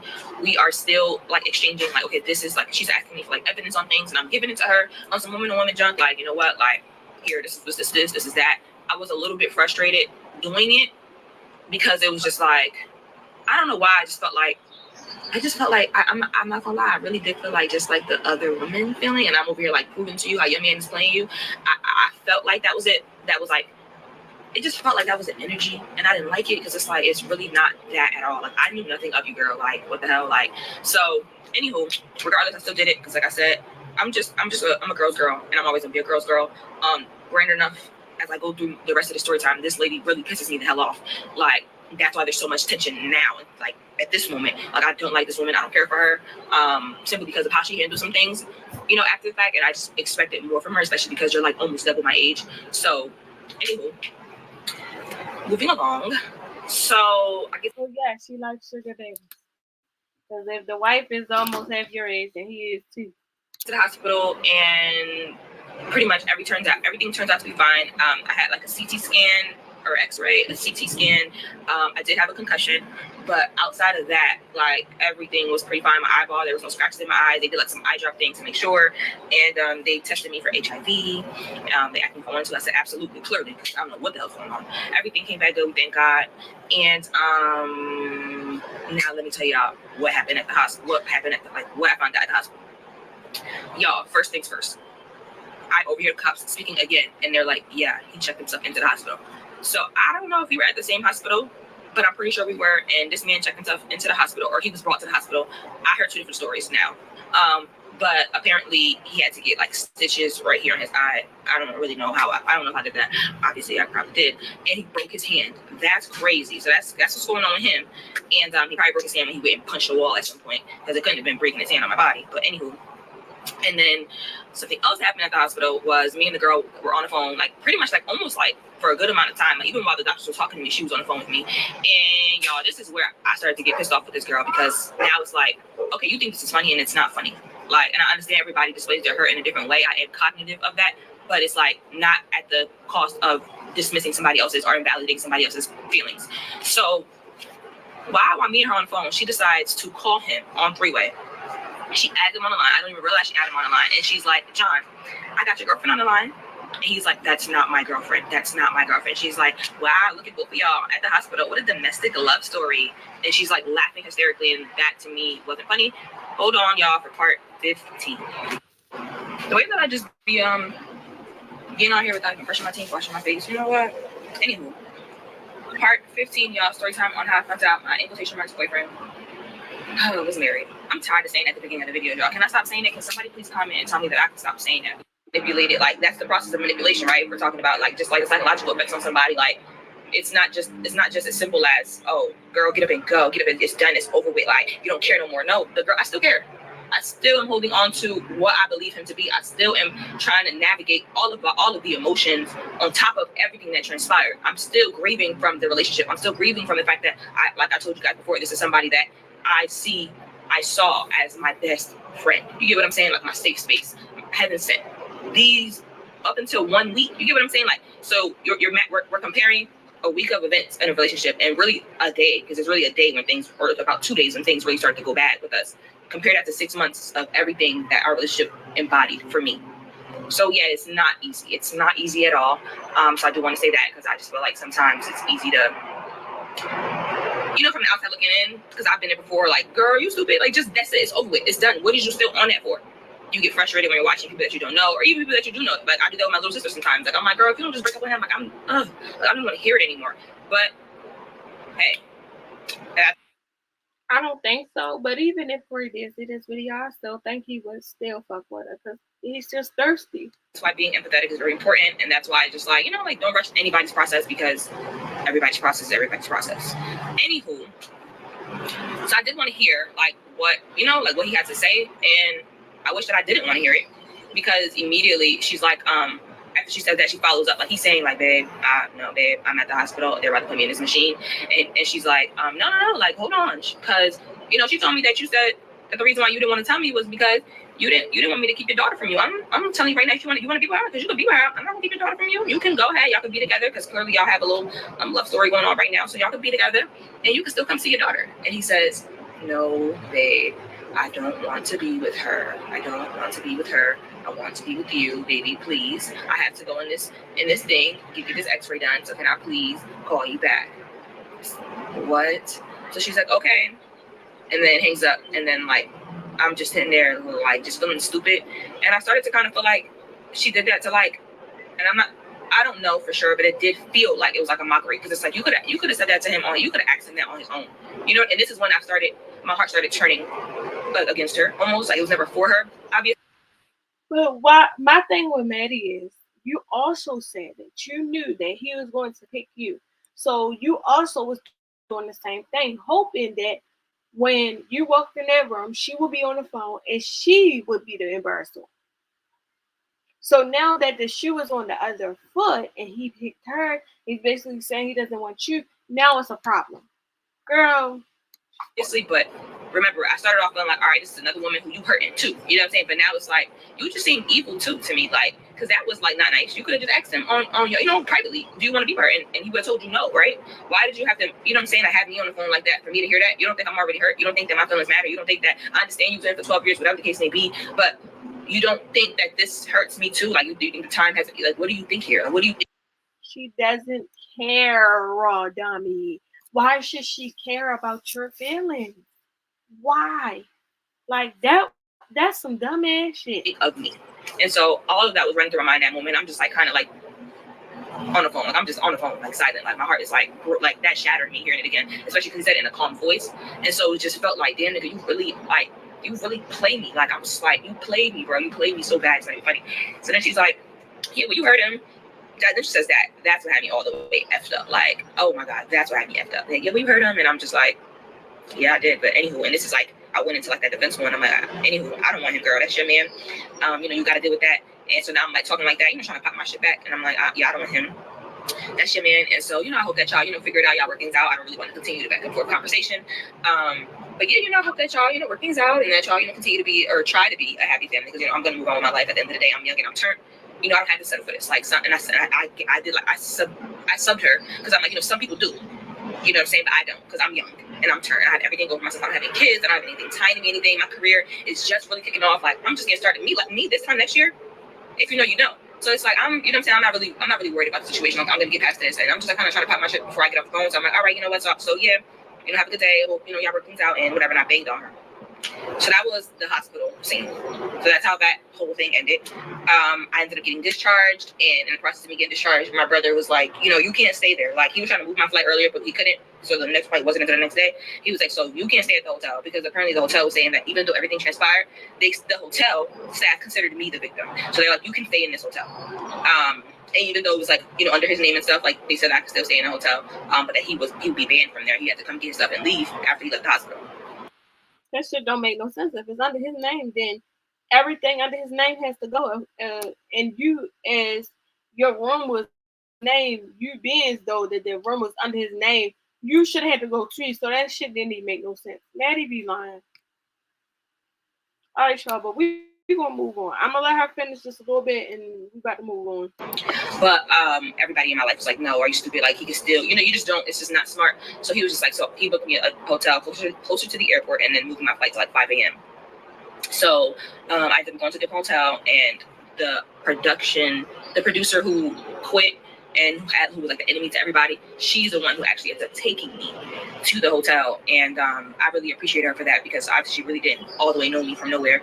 And she could have just been like, whatever, but she was just like texting me, checking in, like, hey, I want to make sure you're good, blah, blah. So she took me to the hotel, and then I asked her, like, hey, please, if anybody actually don't, please don't share my location. And so now, kind of just to bring you guys in, like, what that process was like for me in the hotel. First of all, while I was at the hotel, it was probably like 10 p.m. He texted me saying, yeah, it's over for you. Or like, yeah, it's over for you, or something like that. Then he texted me again saying, an hour later, saying, count your days, you funky bitch. I don't know why he called me funky. I smell really good, y'all. Yeah, that was confusing. And then, y'all, he proceeds to text me.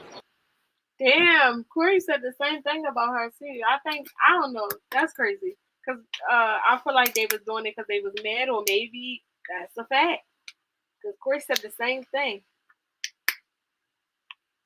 That is crazy.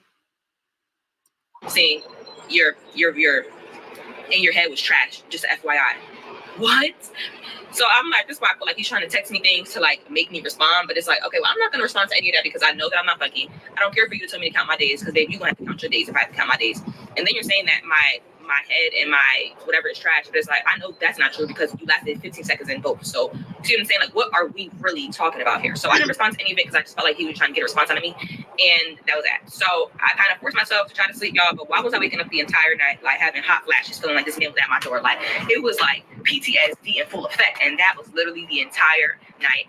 And so, y'all, this wraps up the story time on Chicago and what has happened in Chicago. That is how I found out that my boyfriend was married, and I got on my flight. I landed home to Atlanta, and then a lot of other stuff has now transpired since, but a lot has been like over the phone communication, which I'll share with you guys. But I do want to open up the floor for questions at this time, and we're gonna get into to what's going on right now. We're gonna get into it, because why is this story still going on? I don't know.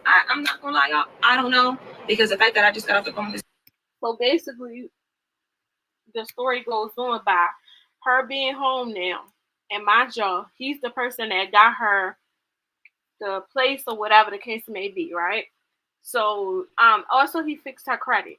So she started having like things pop up on her credit report, stuff like that.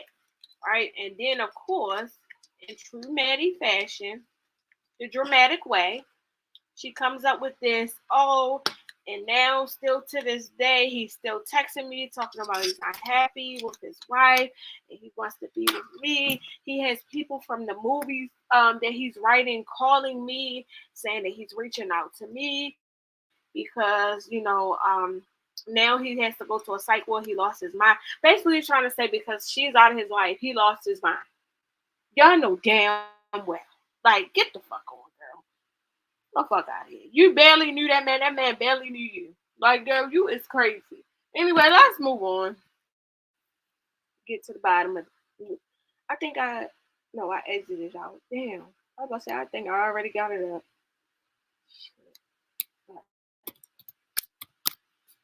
All right, so let's get into, okay, we found out today that Charlene, she decided to put out a video. And to me, it seems like she's trying to get CJ's attention, like on some back and forth type shit again. But that's not what's going on because he won't respond back in that type of way. So let's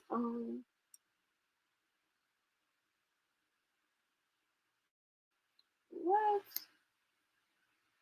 My daughter's losing her damn mind talking about you have $20 on Roblox. No, what the fuck I did that.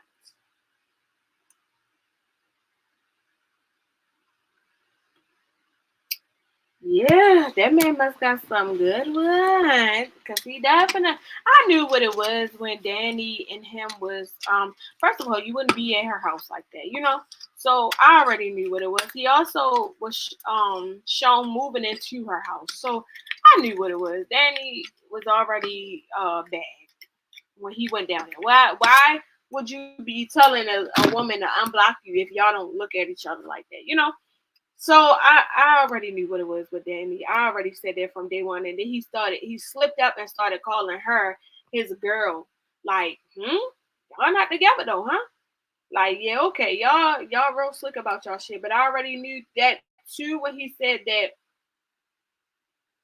Right, and so right, right. Because I'm like, okay, they friends. Like, she not fucking with him like that. But then once I seen that he started putting his shoes up in her closet, he also started calling himself the father of her monkey. I said, nah, yeah, they definitely, yeah, they doing the deal. He's smashing. All right, so let's move. Stop sharing. And I really liked her as a businesswoman. Like I like Danny as a businesswoman, the way she markets. I love to see women like with a whole bunch of businesses. Like I love that. So I didn't know nothing about it until he started, dating the girl. But I was looking at her stuff. I'm looking at her house. I'm like, damn. Like, yeah, she definitely got a bag. And he also said that Boogie had texted her not last night, but yesterday. He texted Danny, probably telling her like, "Look, please get your man, cause I'm not on that, but I'll go there if I got to." Yeah. So yeah.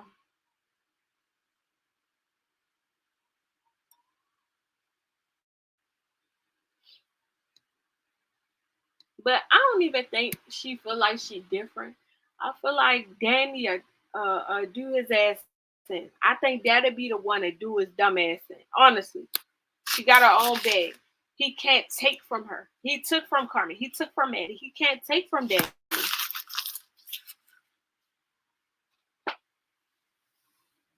Like you could say, like he can say that he made them. He can't say he made Danny.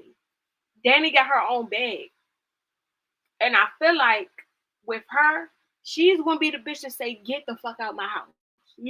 She can say that. Get the fuck on. Get out my house. He really dogged Maddie and them because Maddie didn't really have a bag. He thought she did, but she didn't.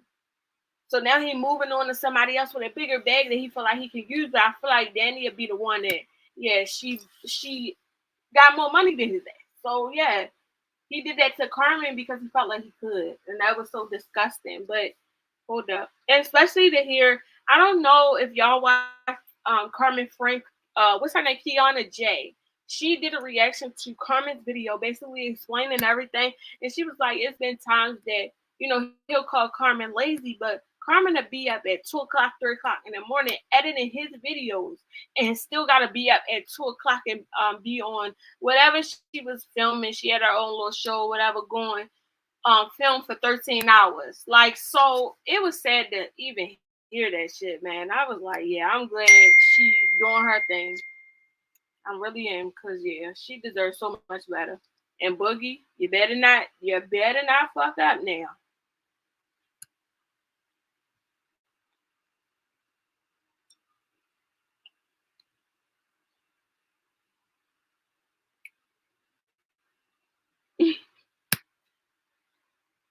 Look, Robin said she gave him a job. She definitely did. He definitely got on that goddamn shirt. He was working.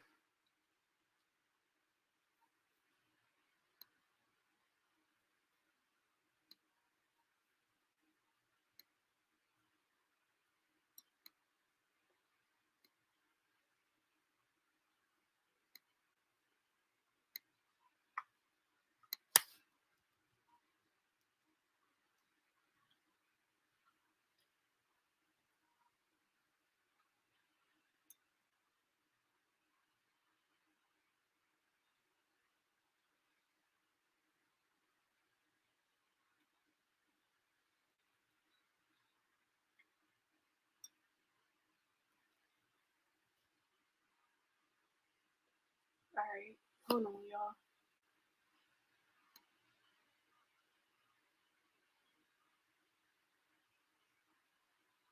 All right, there's it. I don't know if I'm gonna be able to see these damn messages from here because they so damn small.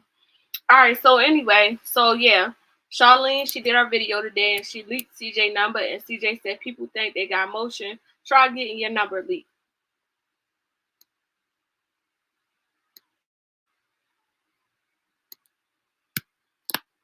And a lot of people were saying that she did it on purpose. I feel like she's trying to find something to go back and forth with him because she started off by saying the thing about the pool, he didn't respond. Now you leaking his number. Why do you even need to record this? That's weird.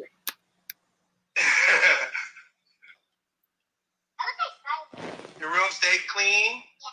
All right, Dad. I gotta finish my video, okay?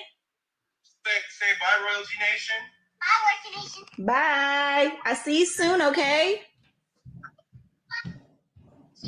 Damn, Nation got some heavy ass feet. CJ, you said bye, Royalty Nation. I said bye. You said bye, Royalty. Bye, Royalty. Bye, Mommy. Nation. Bye, Royalty. Nation. Royalty. Do you love your mom? Royalty Nation. Play her a song with your guitar, man. All right, CJ, I gotta go because I gotta finish my video, okay? Love you, Papaws. Play a song for me real quick. Go ahead. That's because you're too rough, CJ. You're too rough with your guitar. Wow, that's cool. So on this part, you can see his number. Your room stay clean. I mean, that was so. All right, Dad. I don't know why she like. I feel like she does it so she can have some type of back and forth with him, or she wants for people to see like, oh, you know, I be on the phone with him and the kids or whatever. But why would you leak his number? You see his number at the top.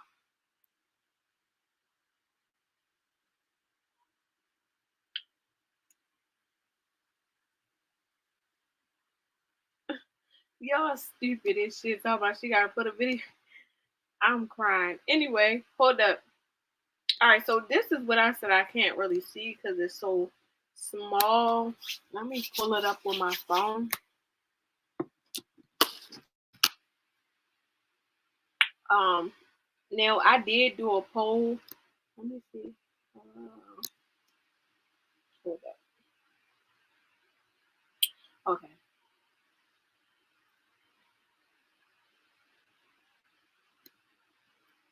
Damn, come on, my hands. Wait a minute. Hands all slippery. I got butter on my damn hands. I'm over here eating shrimp. Hold up. All right. So somebody had sent me a message last night and was like, "There's Lexi was talking about CJ's family. The messages is on TikTok. I go over to TikTok. I see it. I'm like, oh, okay. I screenshot it and I'm like, okay. But when I look at the messages right here, every time Lexi says something, her picture should be right there, right? So this person is coming. This person is the person that screenshotted it, right? So every time Lexi says something, her picture should be right beside it. It's not there. See how it is right here? Her picture Her picture, her picture, her picture is not right here.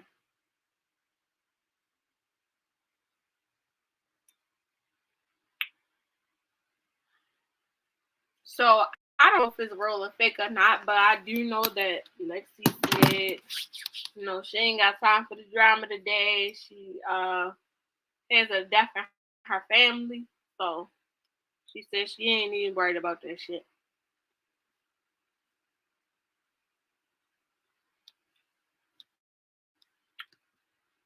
But now I feel like people are really going to come out with messages because of the last incident.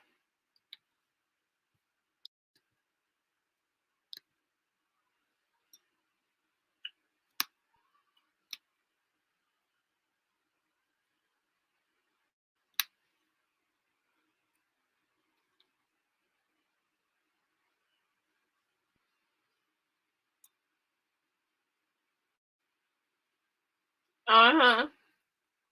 As I said, the way. Wait. Hold up. Let me look at the emojis though. I ain't even look at no emojis.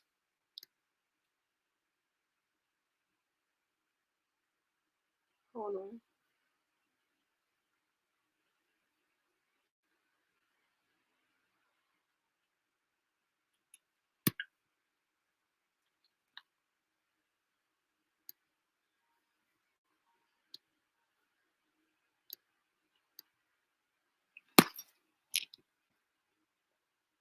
Wait, let me pull it up on my phone so I can actually read what's being said. I'm just being. I'm at this point. I'm being lazy and shit. Like, whatever. All right. So, which one is this? Oh, I guess this is the beginning.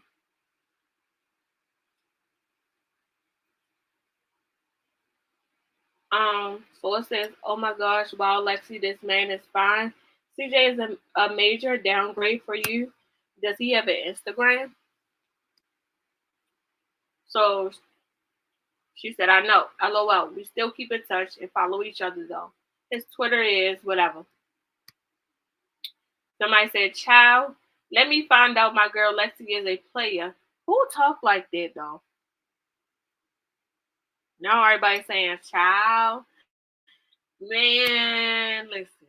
Everybody's trying to say that shit now. Or a dummy. They be like, "Child." Like, it's child.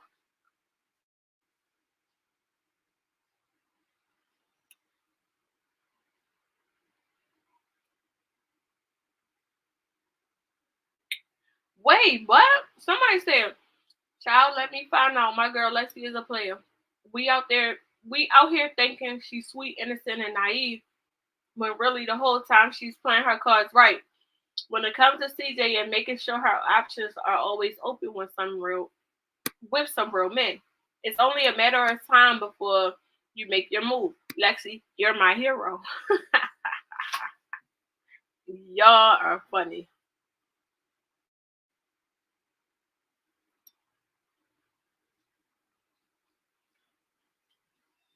Lexi said, "Thank you."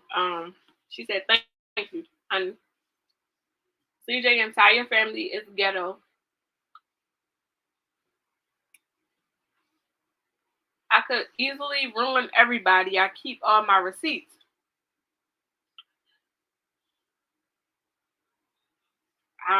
Okay, so that person said, I'm on the outside looking in, but Kamari is disrespectful, nasty, and rude.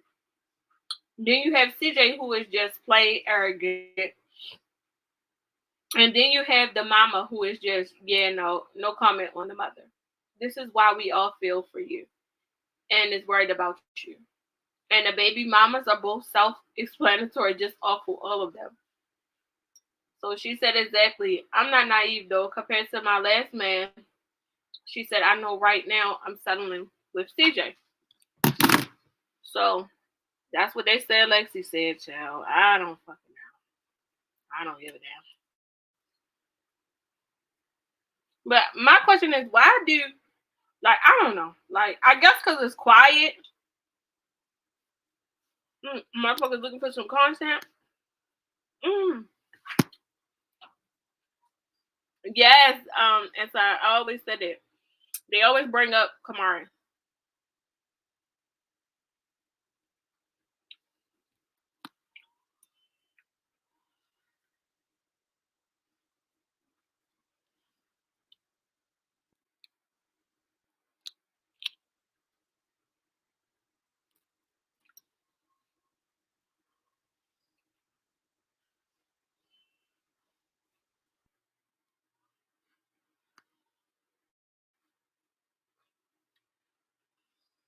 Yeah, I think it's too quiet. That's all.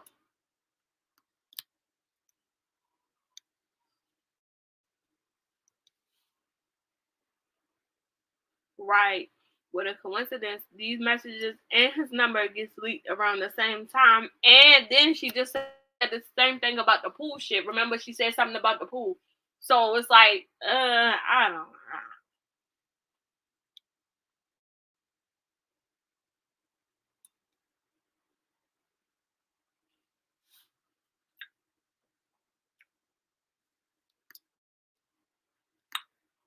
Right, and sorry for smacking in your ear, but yeah, these motherfuckers hit. And so I said, why would Lexi send a picture of her? Right, of course. Come on now, she at this point, we all know people gonna put it out. We all know what's gonna happen. So yeah, I don't really believe these. I meant to each his own, whatever.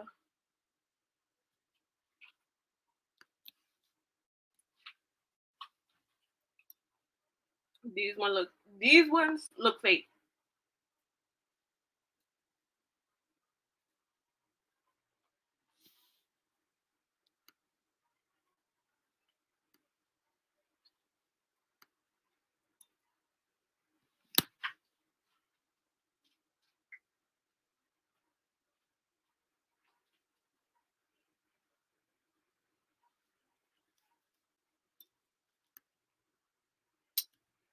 Hmm.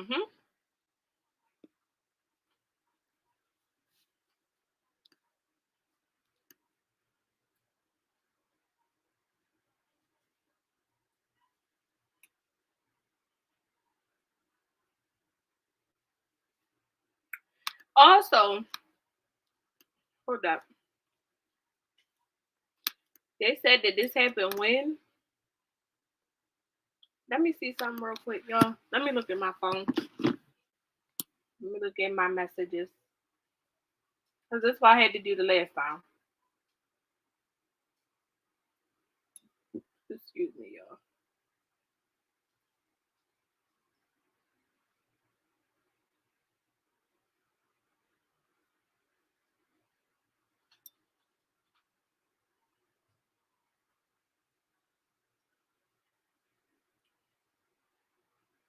Um,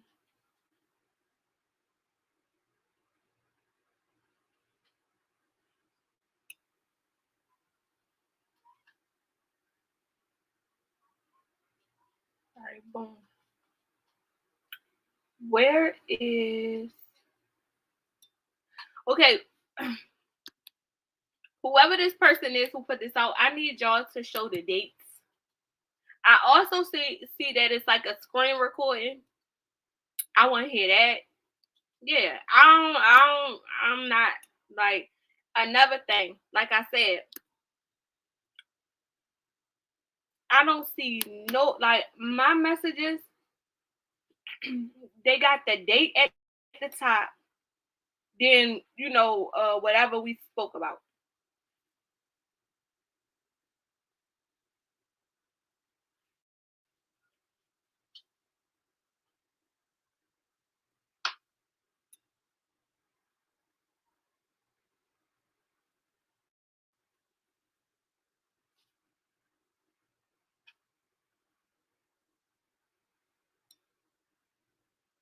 Yeah, I'm analyzing my messages and these messages.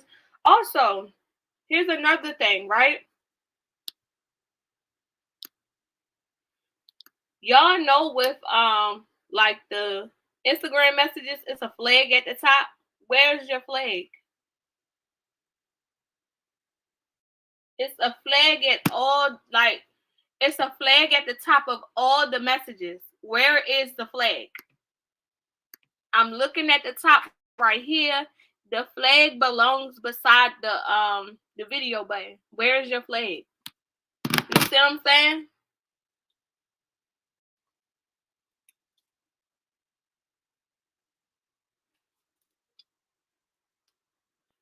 Everything is there except for the flag.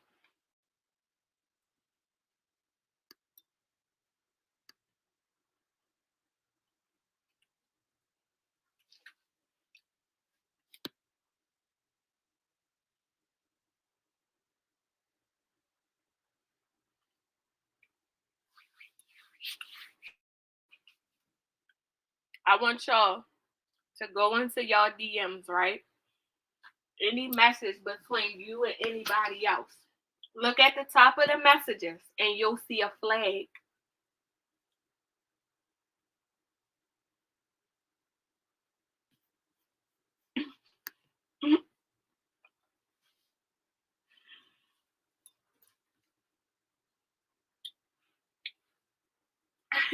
And so I said, that's speaking in Charlene's mansion.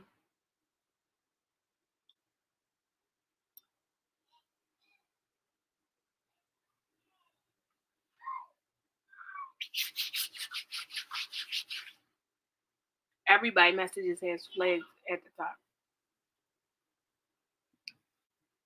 Yeah. It's a flag in everybody messages DMs at the top.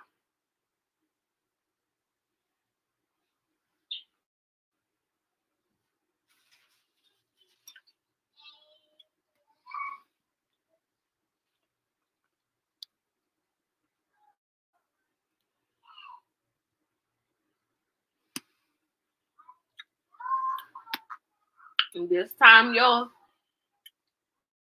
I call fake.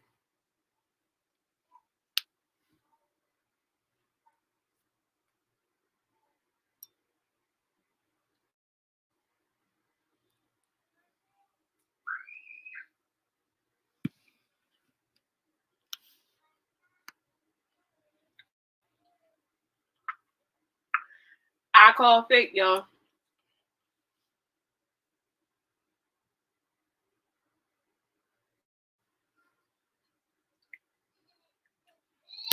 They did too much shit coming out back to back to back to back to back. First you got the message. First you got her leaking. No, first you got her saying that they're almost drowned. Then you got her putting off CJ phone number. Now you got messages. It's like, all right, y'all trying to get some drama to start so y'all can start creating more content. That's all. But at this point, it's over with. It's over with. Yeah, they looking for a reaction.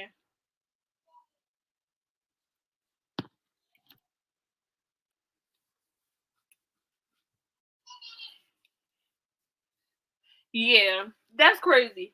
That's crazy.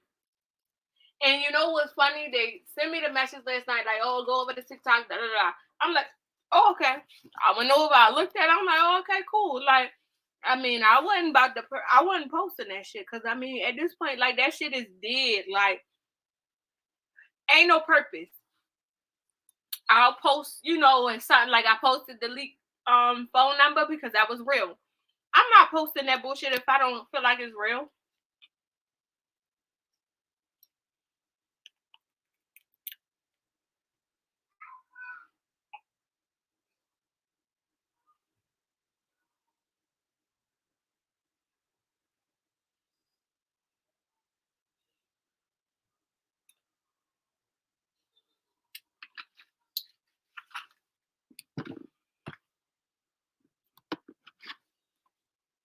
I want to know where the flag is at the top.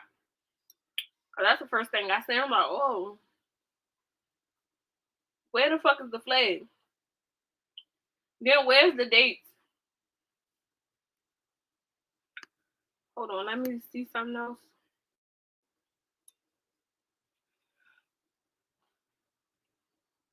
Also, this phone right here is too far over.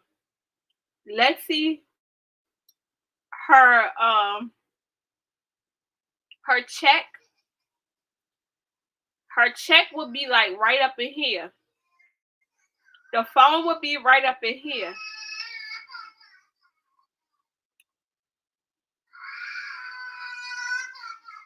Not him mad. Like he always mad about something. My son is so damn spoiled. Anyway, okay. So, and another thing that I do realize at the bottom, um, it's a microphone, it's the photos, and on not TikTok, on IG, it's a box with dot dot dot. I don't know what the fuck this is. What is this? Wait a minute, these niggas are dumb. Y'all niggas are dumb. Y'all gonna make some goddamn. Listen, hold on.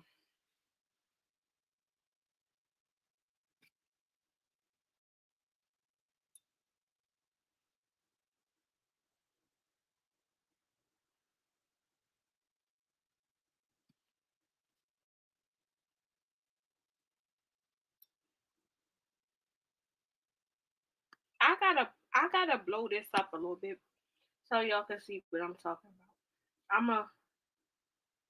Okay. So let me screenshot the top of me and Lexi messages.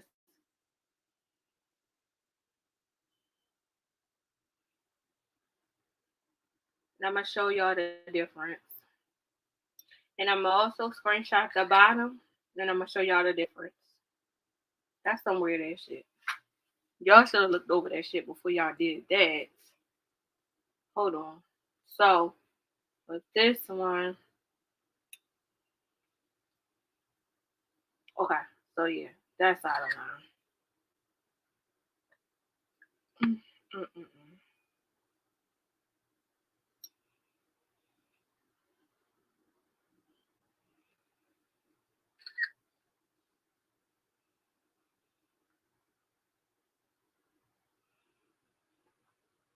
All right, so I'm going to post the real and the fake.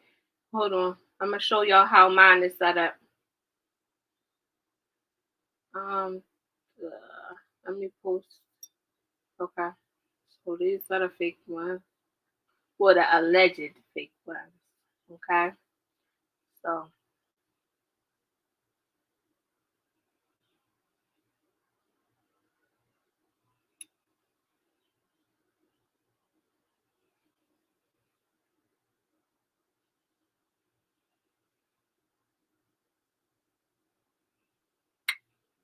right, I'm gonna post mine at the bottom so y'all can see what I'm talking about.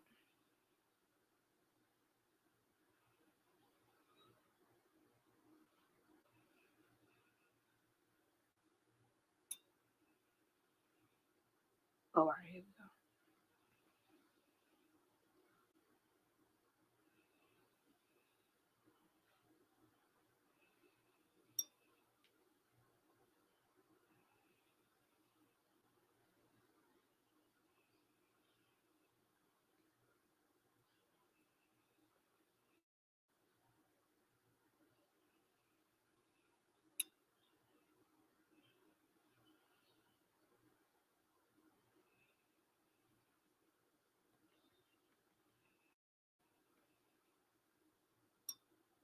I think I gotta make that shit a little bit smaller. Hold up, I don't know why I did that shit. Hold up, y'all. One thing about Instagram, they don't never want to post the whole. Hold on.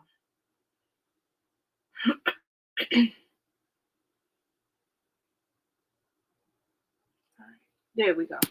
That should show. All right, so now let me save. I'm gonna still make that one a little bit smaller, so I want y'all to be able to see it. Okay, so okay, let me post this real quick and see if y'all be able to. Yes, y'all can.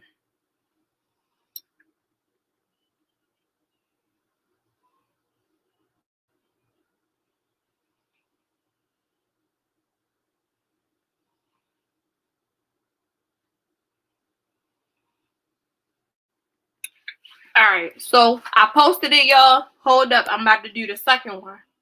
Show y'all the real and the fake. No, y'all gotta stop this bullshit. Alright.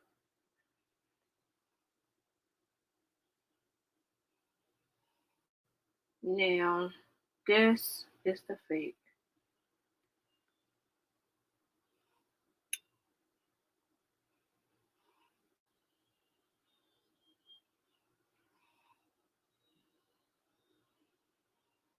Alright, and these is the real. Hold on.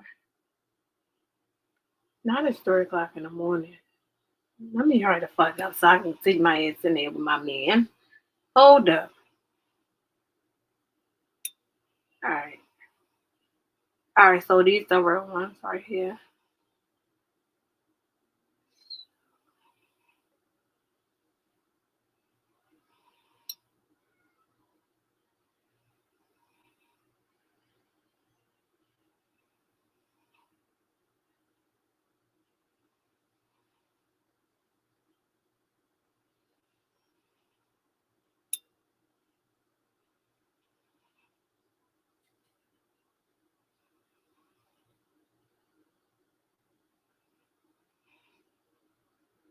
Alright, done. Now I'm about to show y'all the difference. I guess that's smaller enough. Hopefully.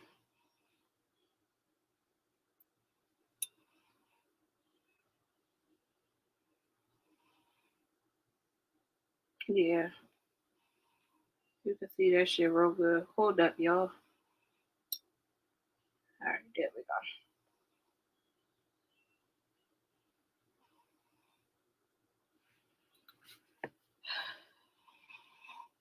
Alright, so now let me get up. Wait. I know I'm ahead though. Yeah, let me fuck out of this one. Alright, so don't like wait. Cause I'm gonna see if y'all's is the same way, but it should be. But yeah, this is crazy. Like it's too much.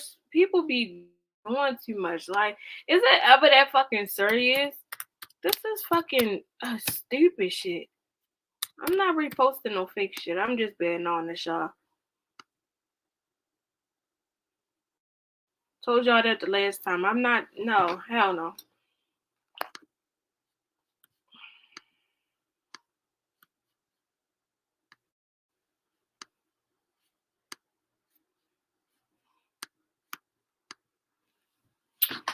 All right. All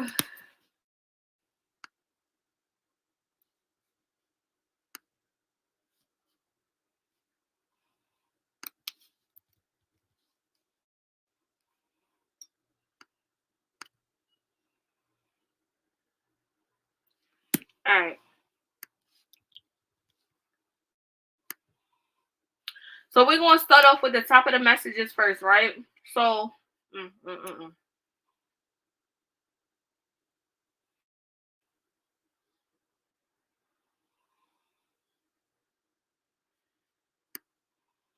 All right. So look, y'all. The top of the messages. Y'all see how the phones look different? These are the real ones. These are my messages, and these are the person messages. First of all, it doesn't say living by Lexi at the bottom. Like, so when you, oh, Lord have mercy. Why did y'all do this dumb ass shit, man? All right, so y'all see how right here it says living by Lexi. On mine, it says active now. Also, y'all see how much space is in between the phones? And then on mine, it's a phone, it's the video thing, and then it's a flag. Okay? So let's keep it moving.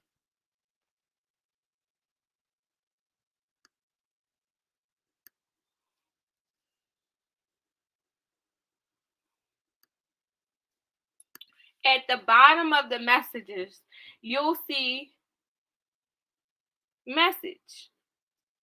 These are mine. This is theirs, right?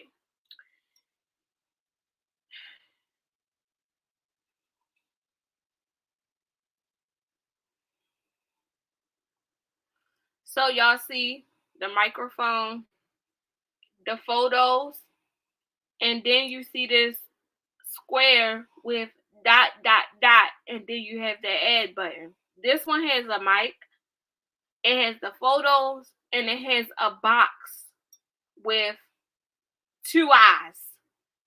Now, Lord have mercy. Y'all gotta chill.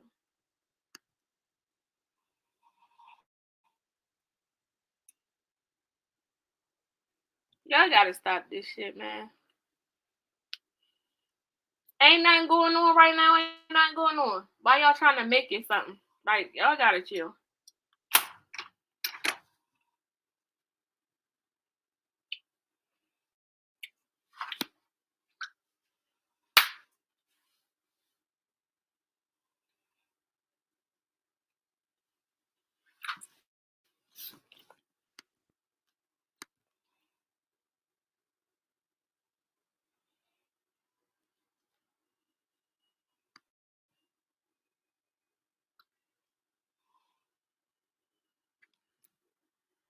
Alright, let me put my damn. I wish my son would take his ass to bed somewhere instead of waiting for me. This is what my kids do. Wait for me to go to bed in order to go to bed and then fall asleep. Anyway, all right. But I'm like, that's crazy because this with the eyes, that's like a Facebook thing. And their messages are different.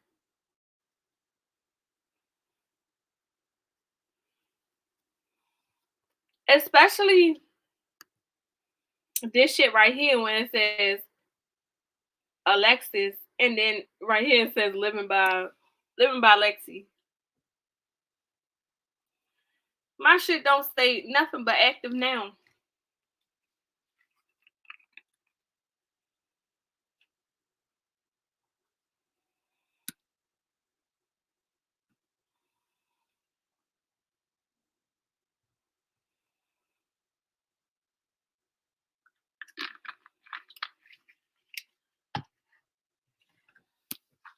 Yeah. Well, first of all, Lexi don't got time for this shit right now. Lexi is grieving. She don't got time for this shit. If it's no drama, it's no drama. Let it be. Move on. Like, come on, y'all. That's a lot of work that I wouldn't be doing. That's why last night when a person said that's it's the messages Lexi was talking about, blah blah blah. Man, it took me a while to get over there. I got over there, screenshotted it. I put it in my group chat and I moved on. I ain't even fucking posted. I just put it in the group chat. Y'all look at this bullshit. And I just moved on from it. I didn't even post it on my page until today.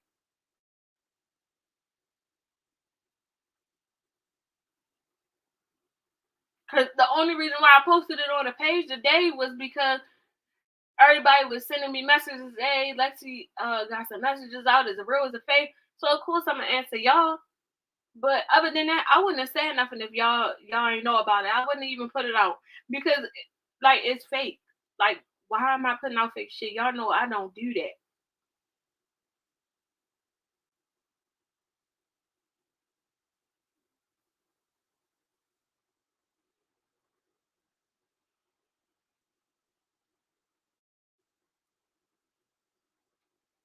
Now what y'all motherfuckers can do is, and I ain't talking about my people, but hating ass motherfuckers, y'all can tell that lady y'all praying for and keep it moving. Like get the fuck on. Like y'all gotta chill.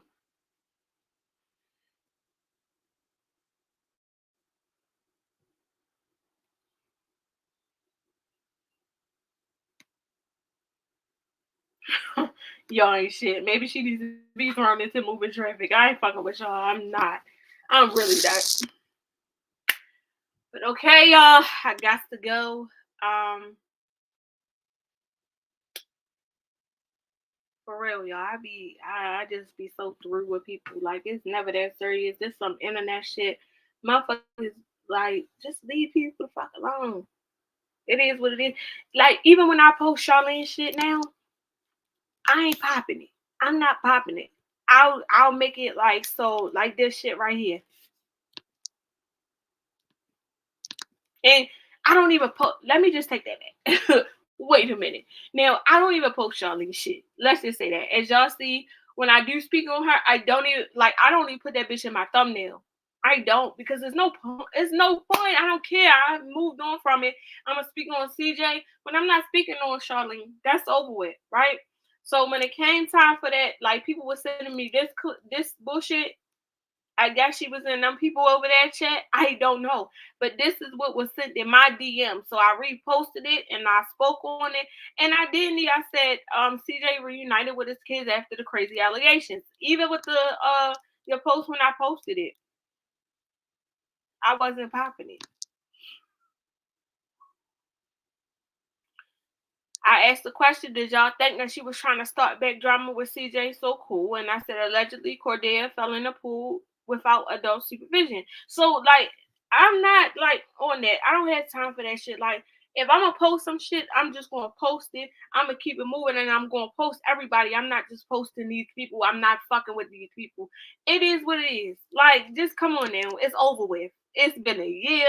Like, let that shit be. Let it be. Just let it be.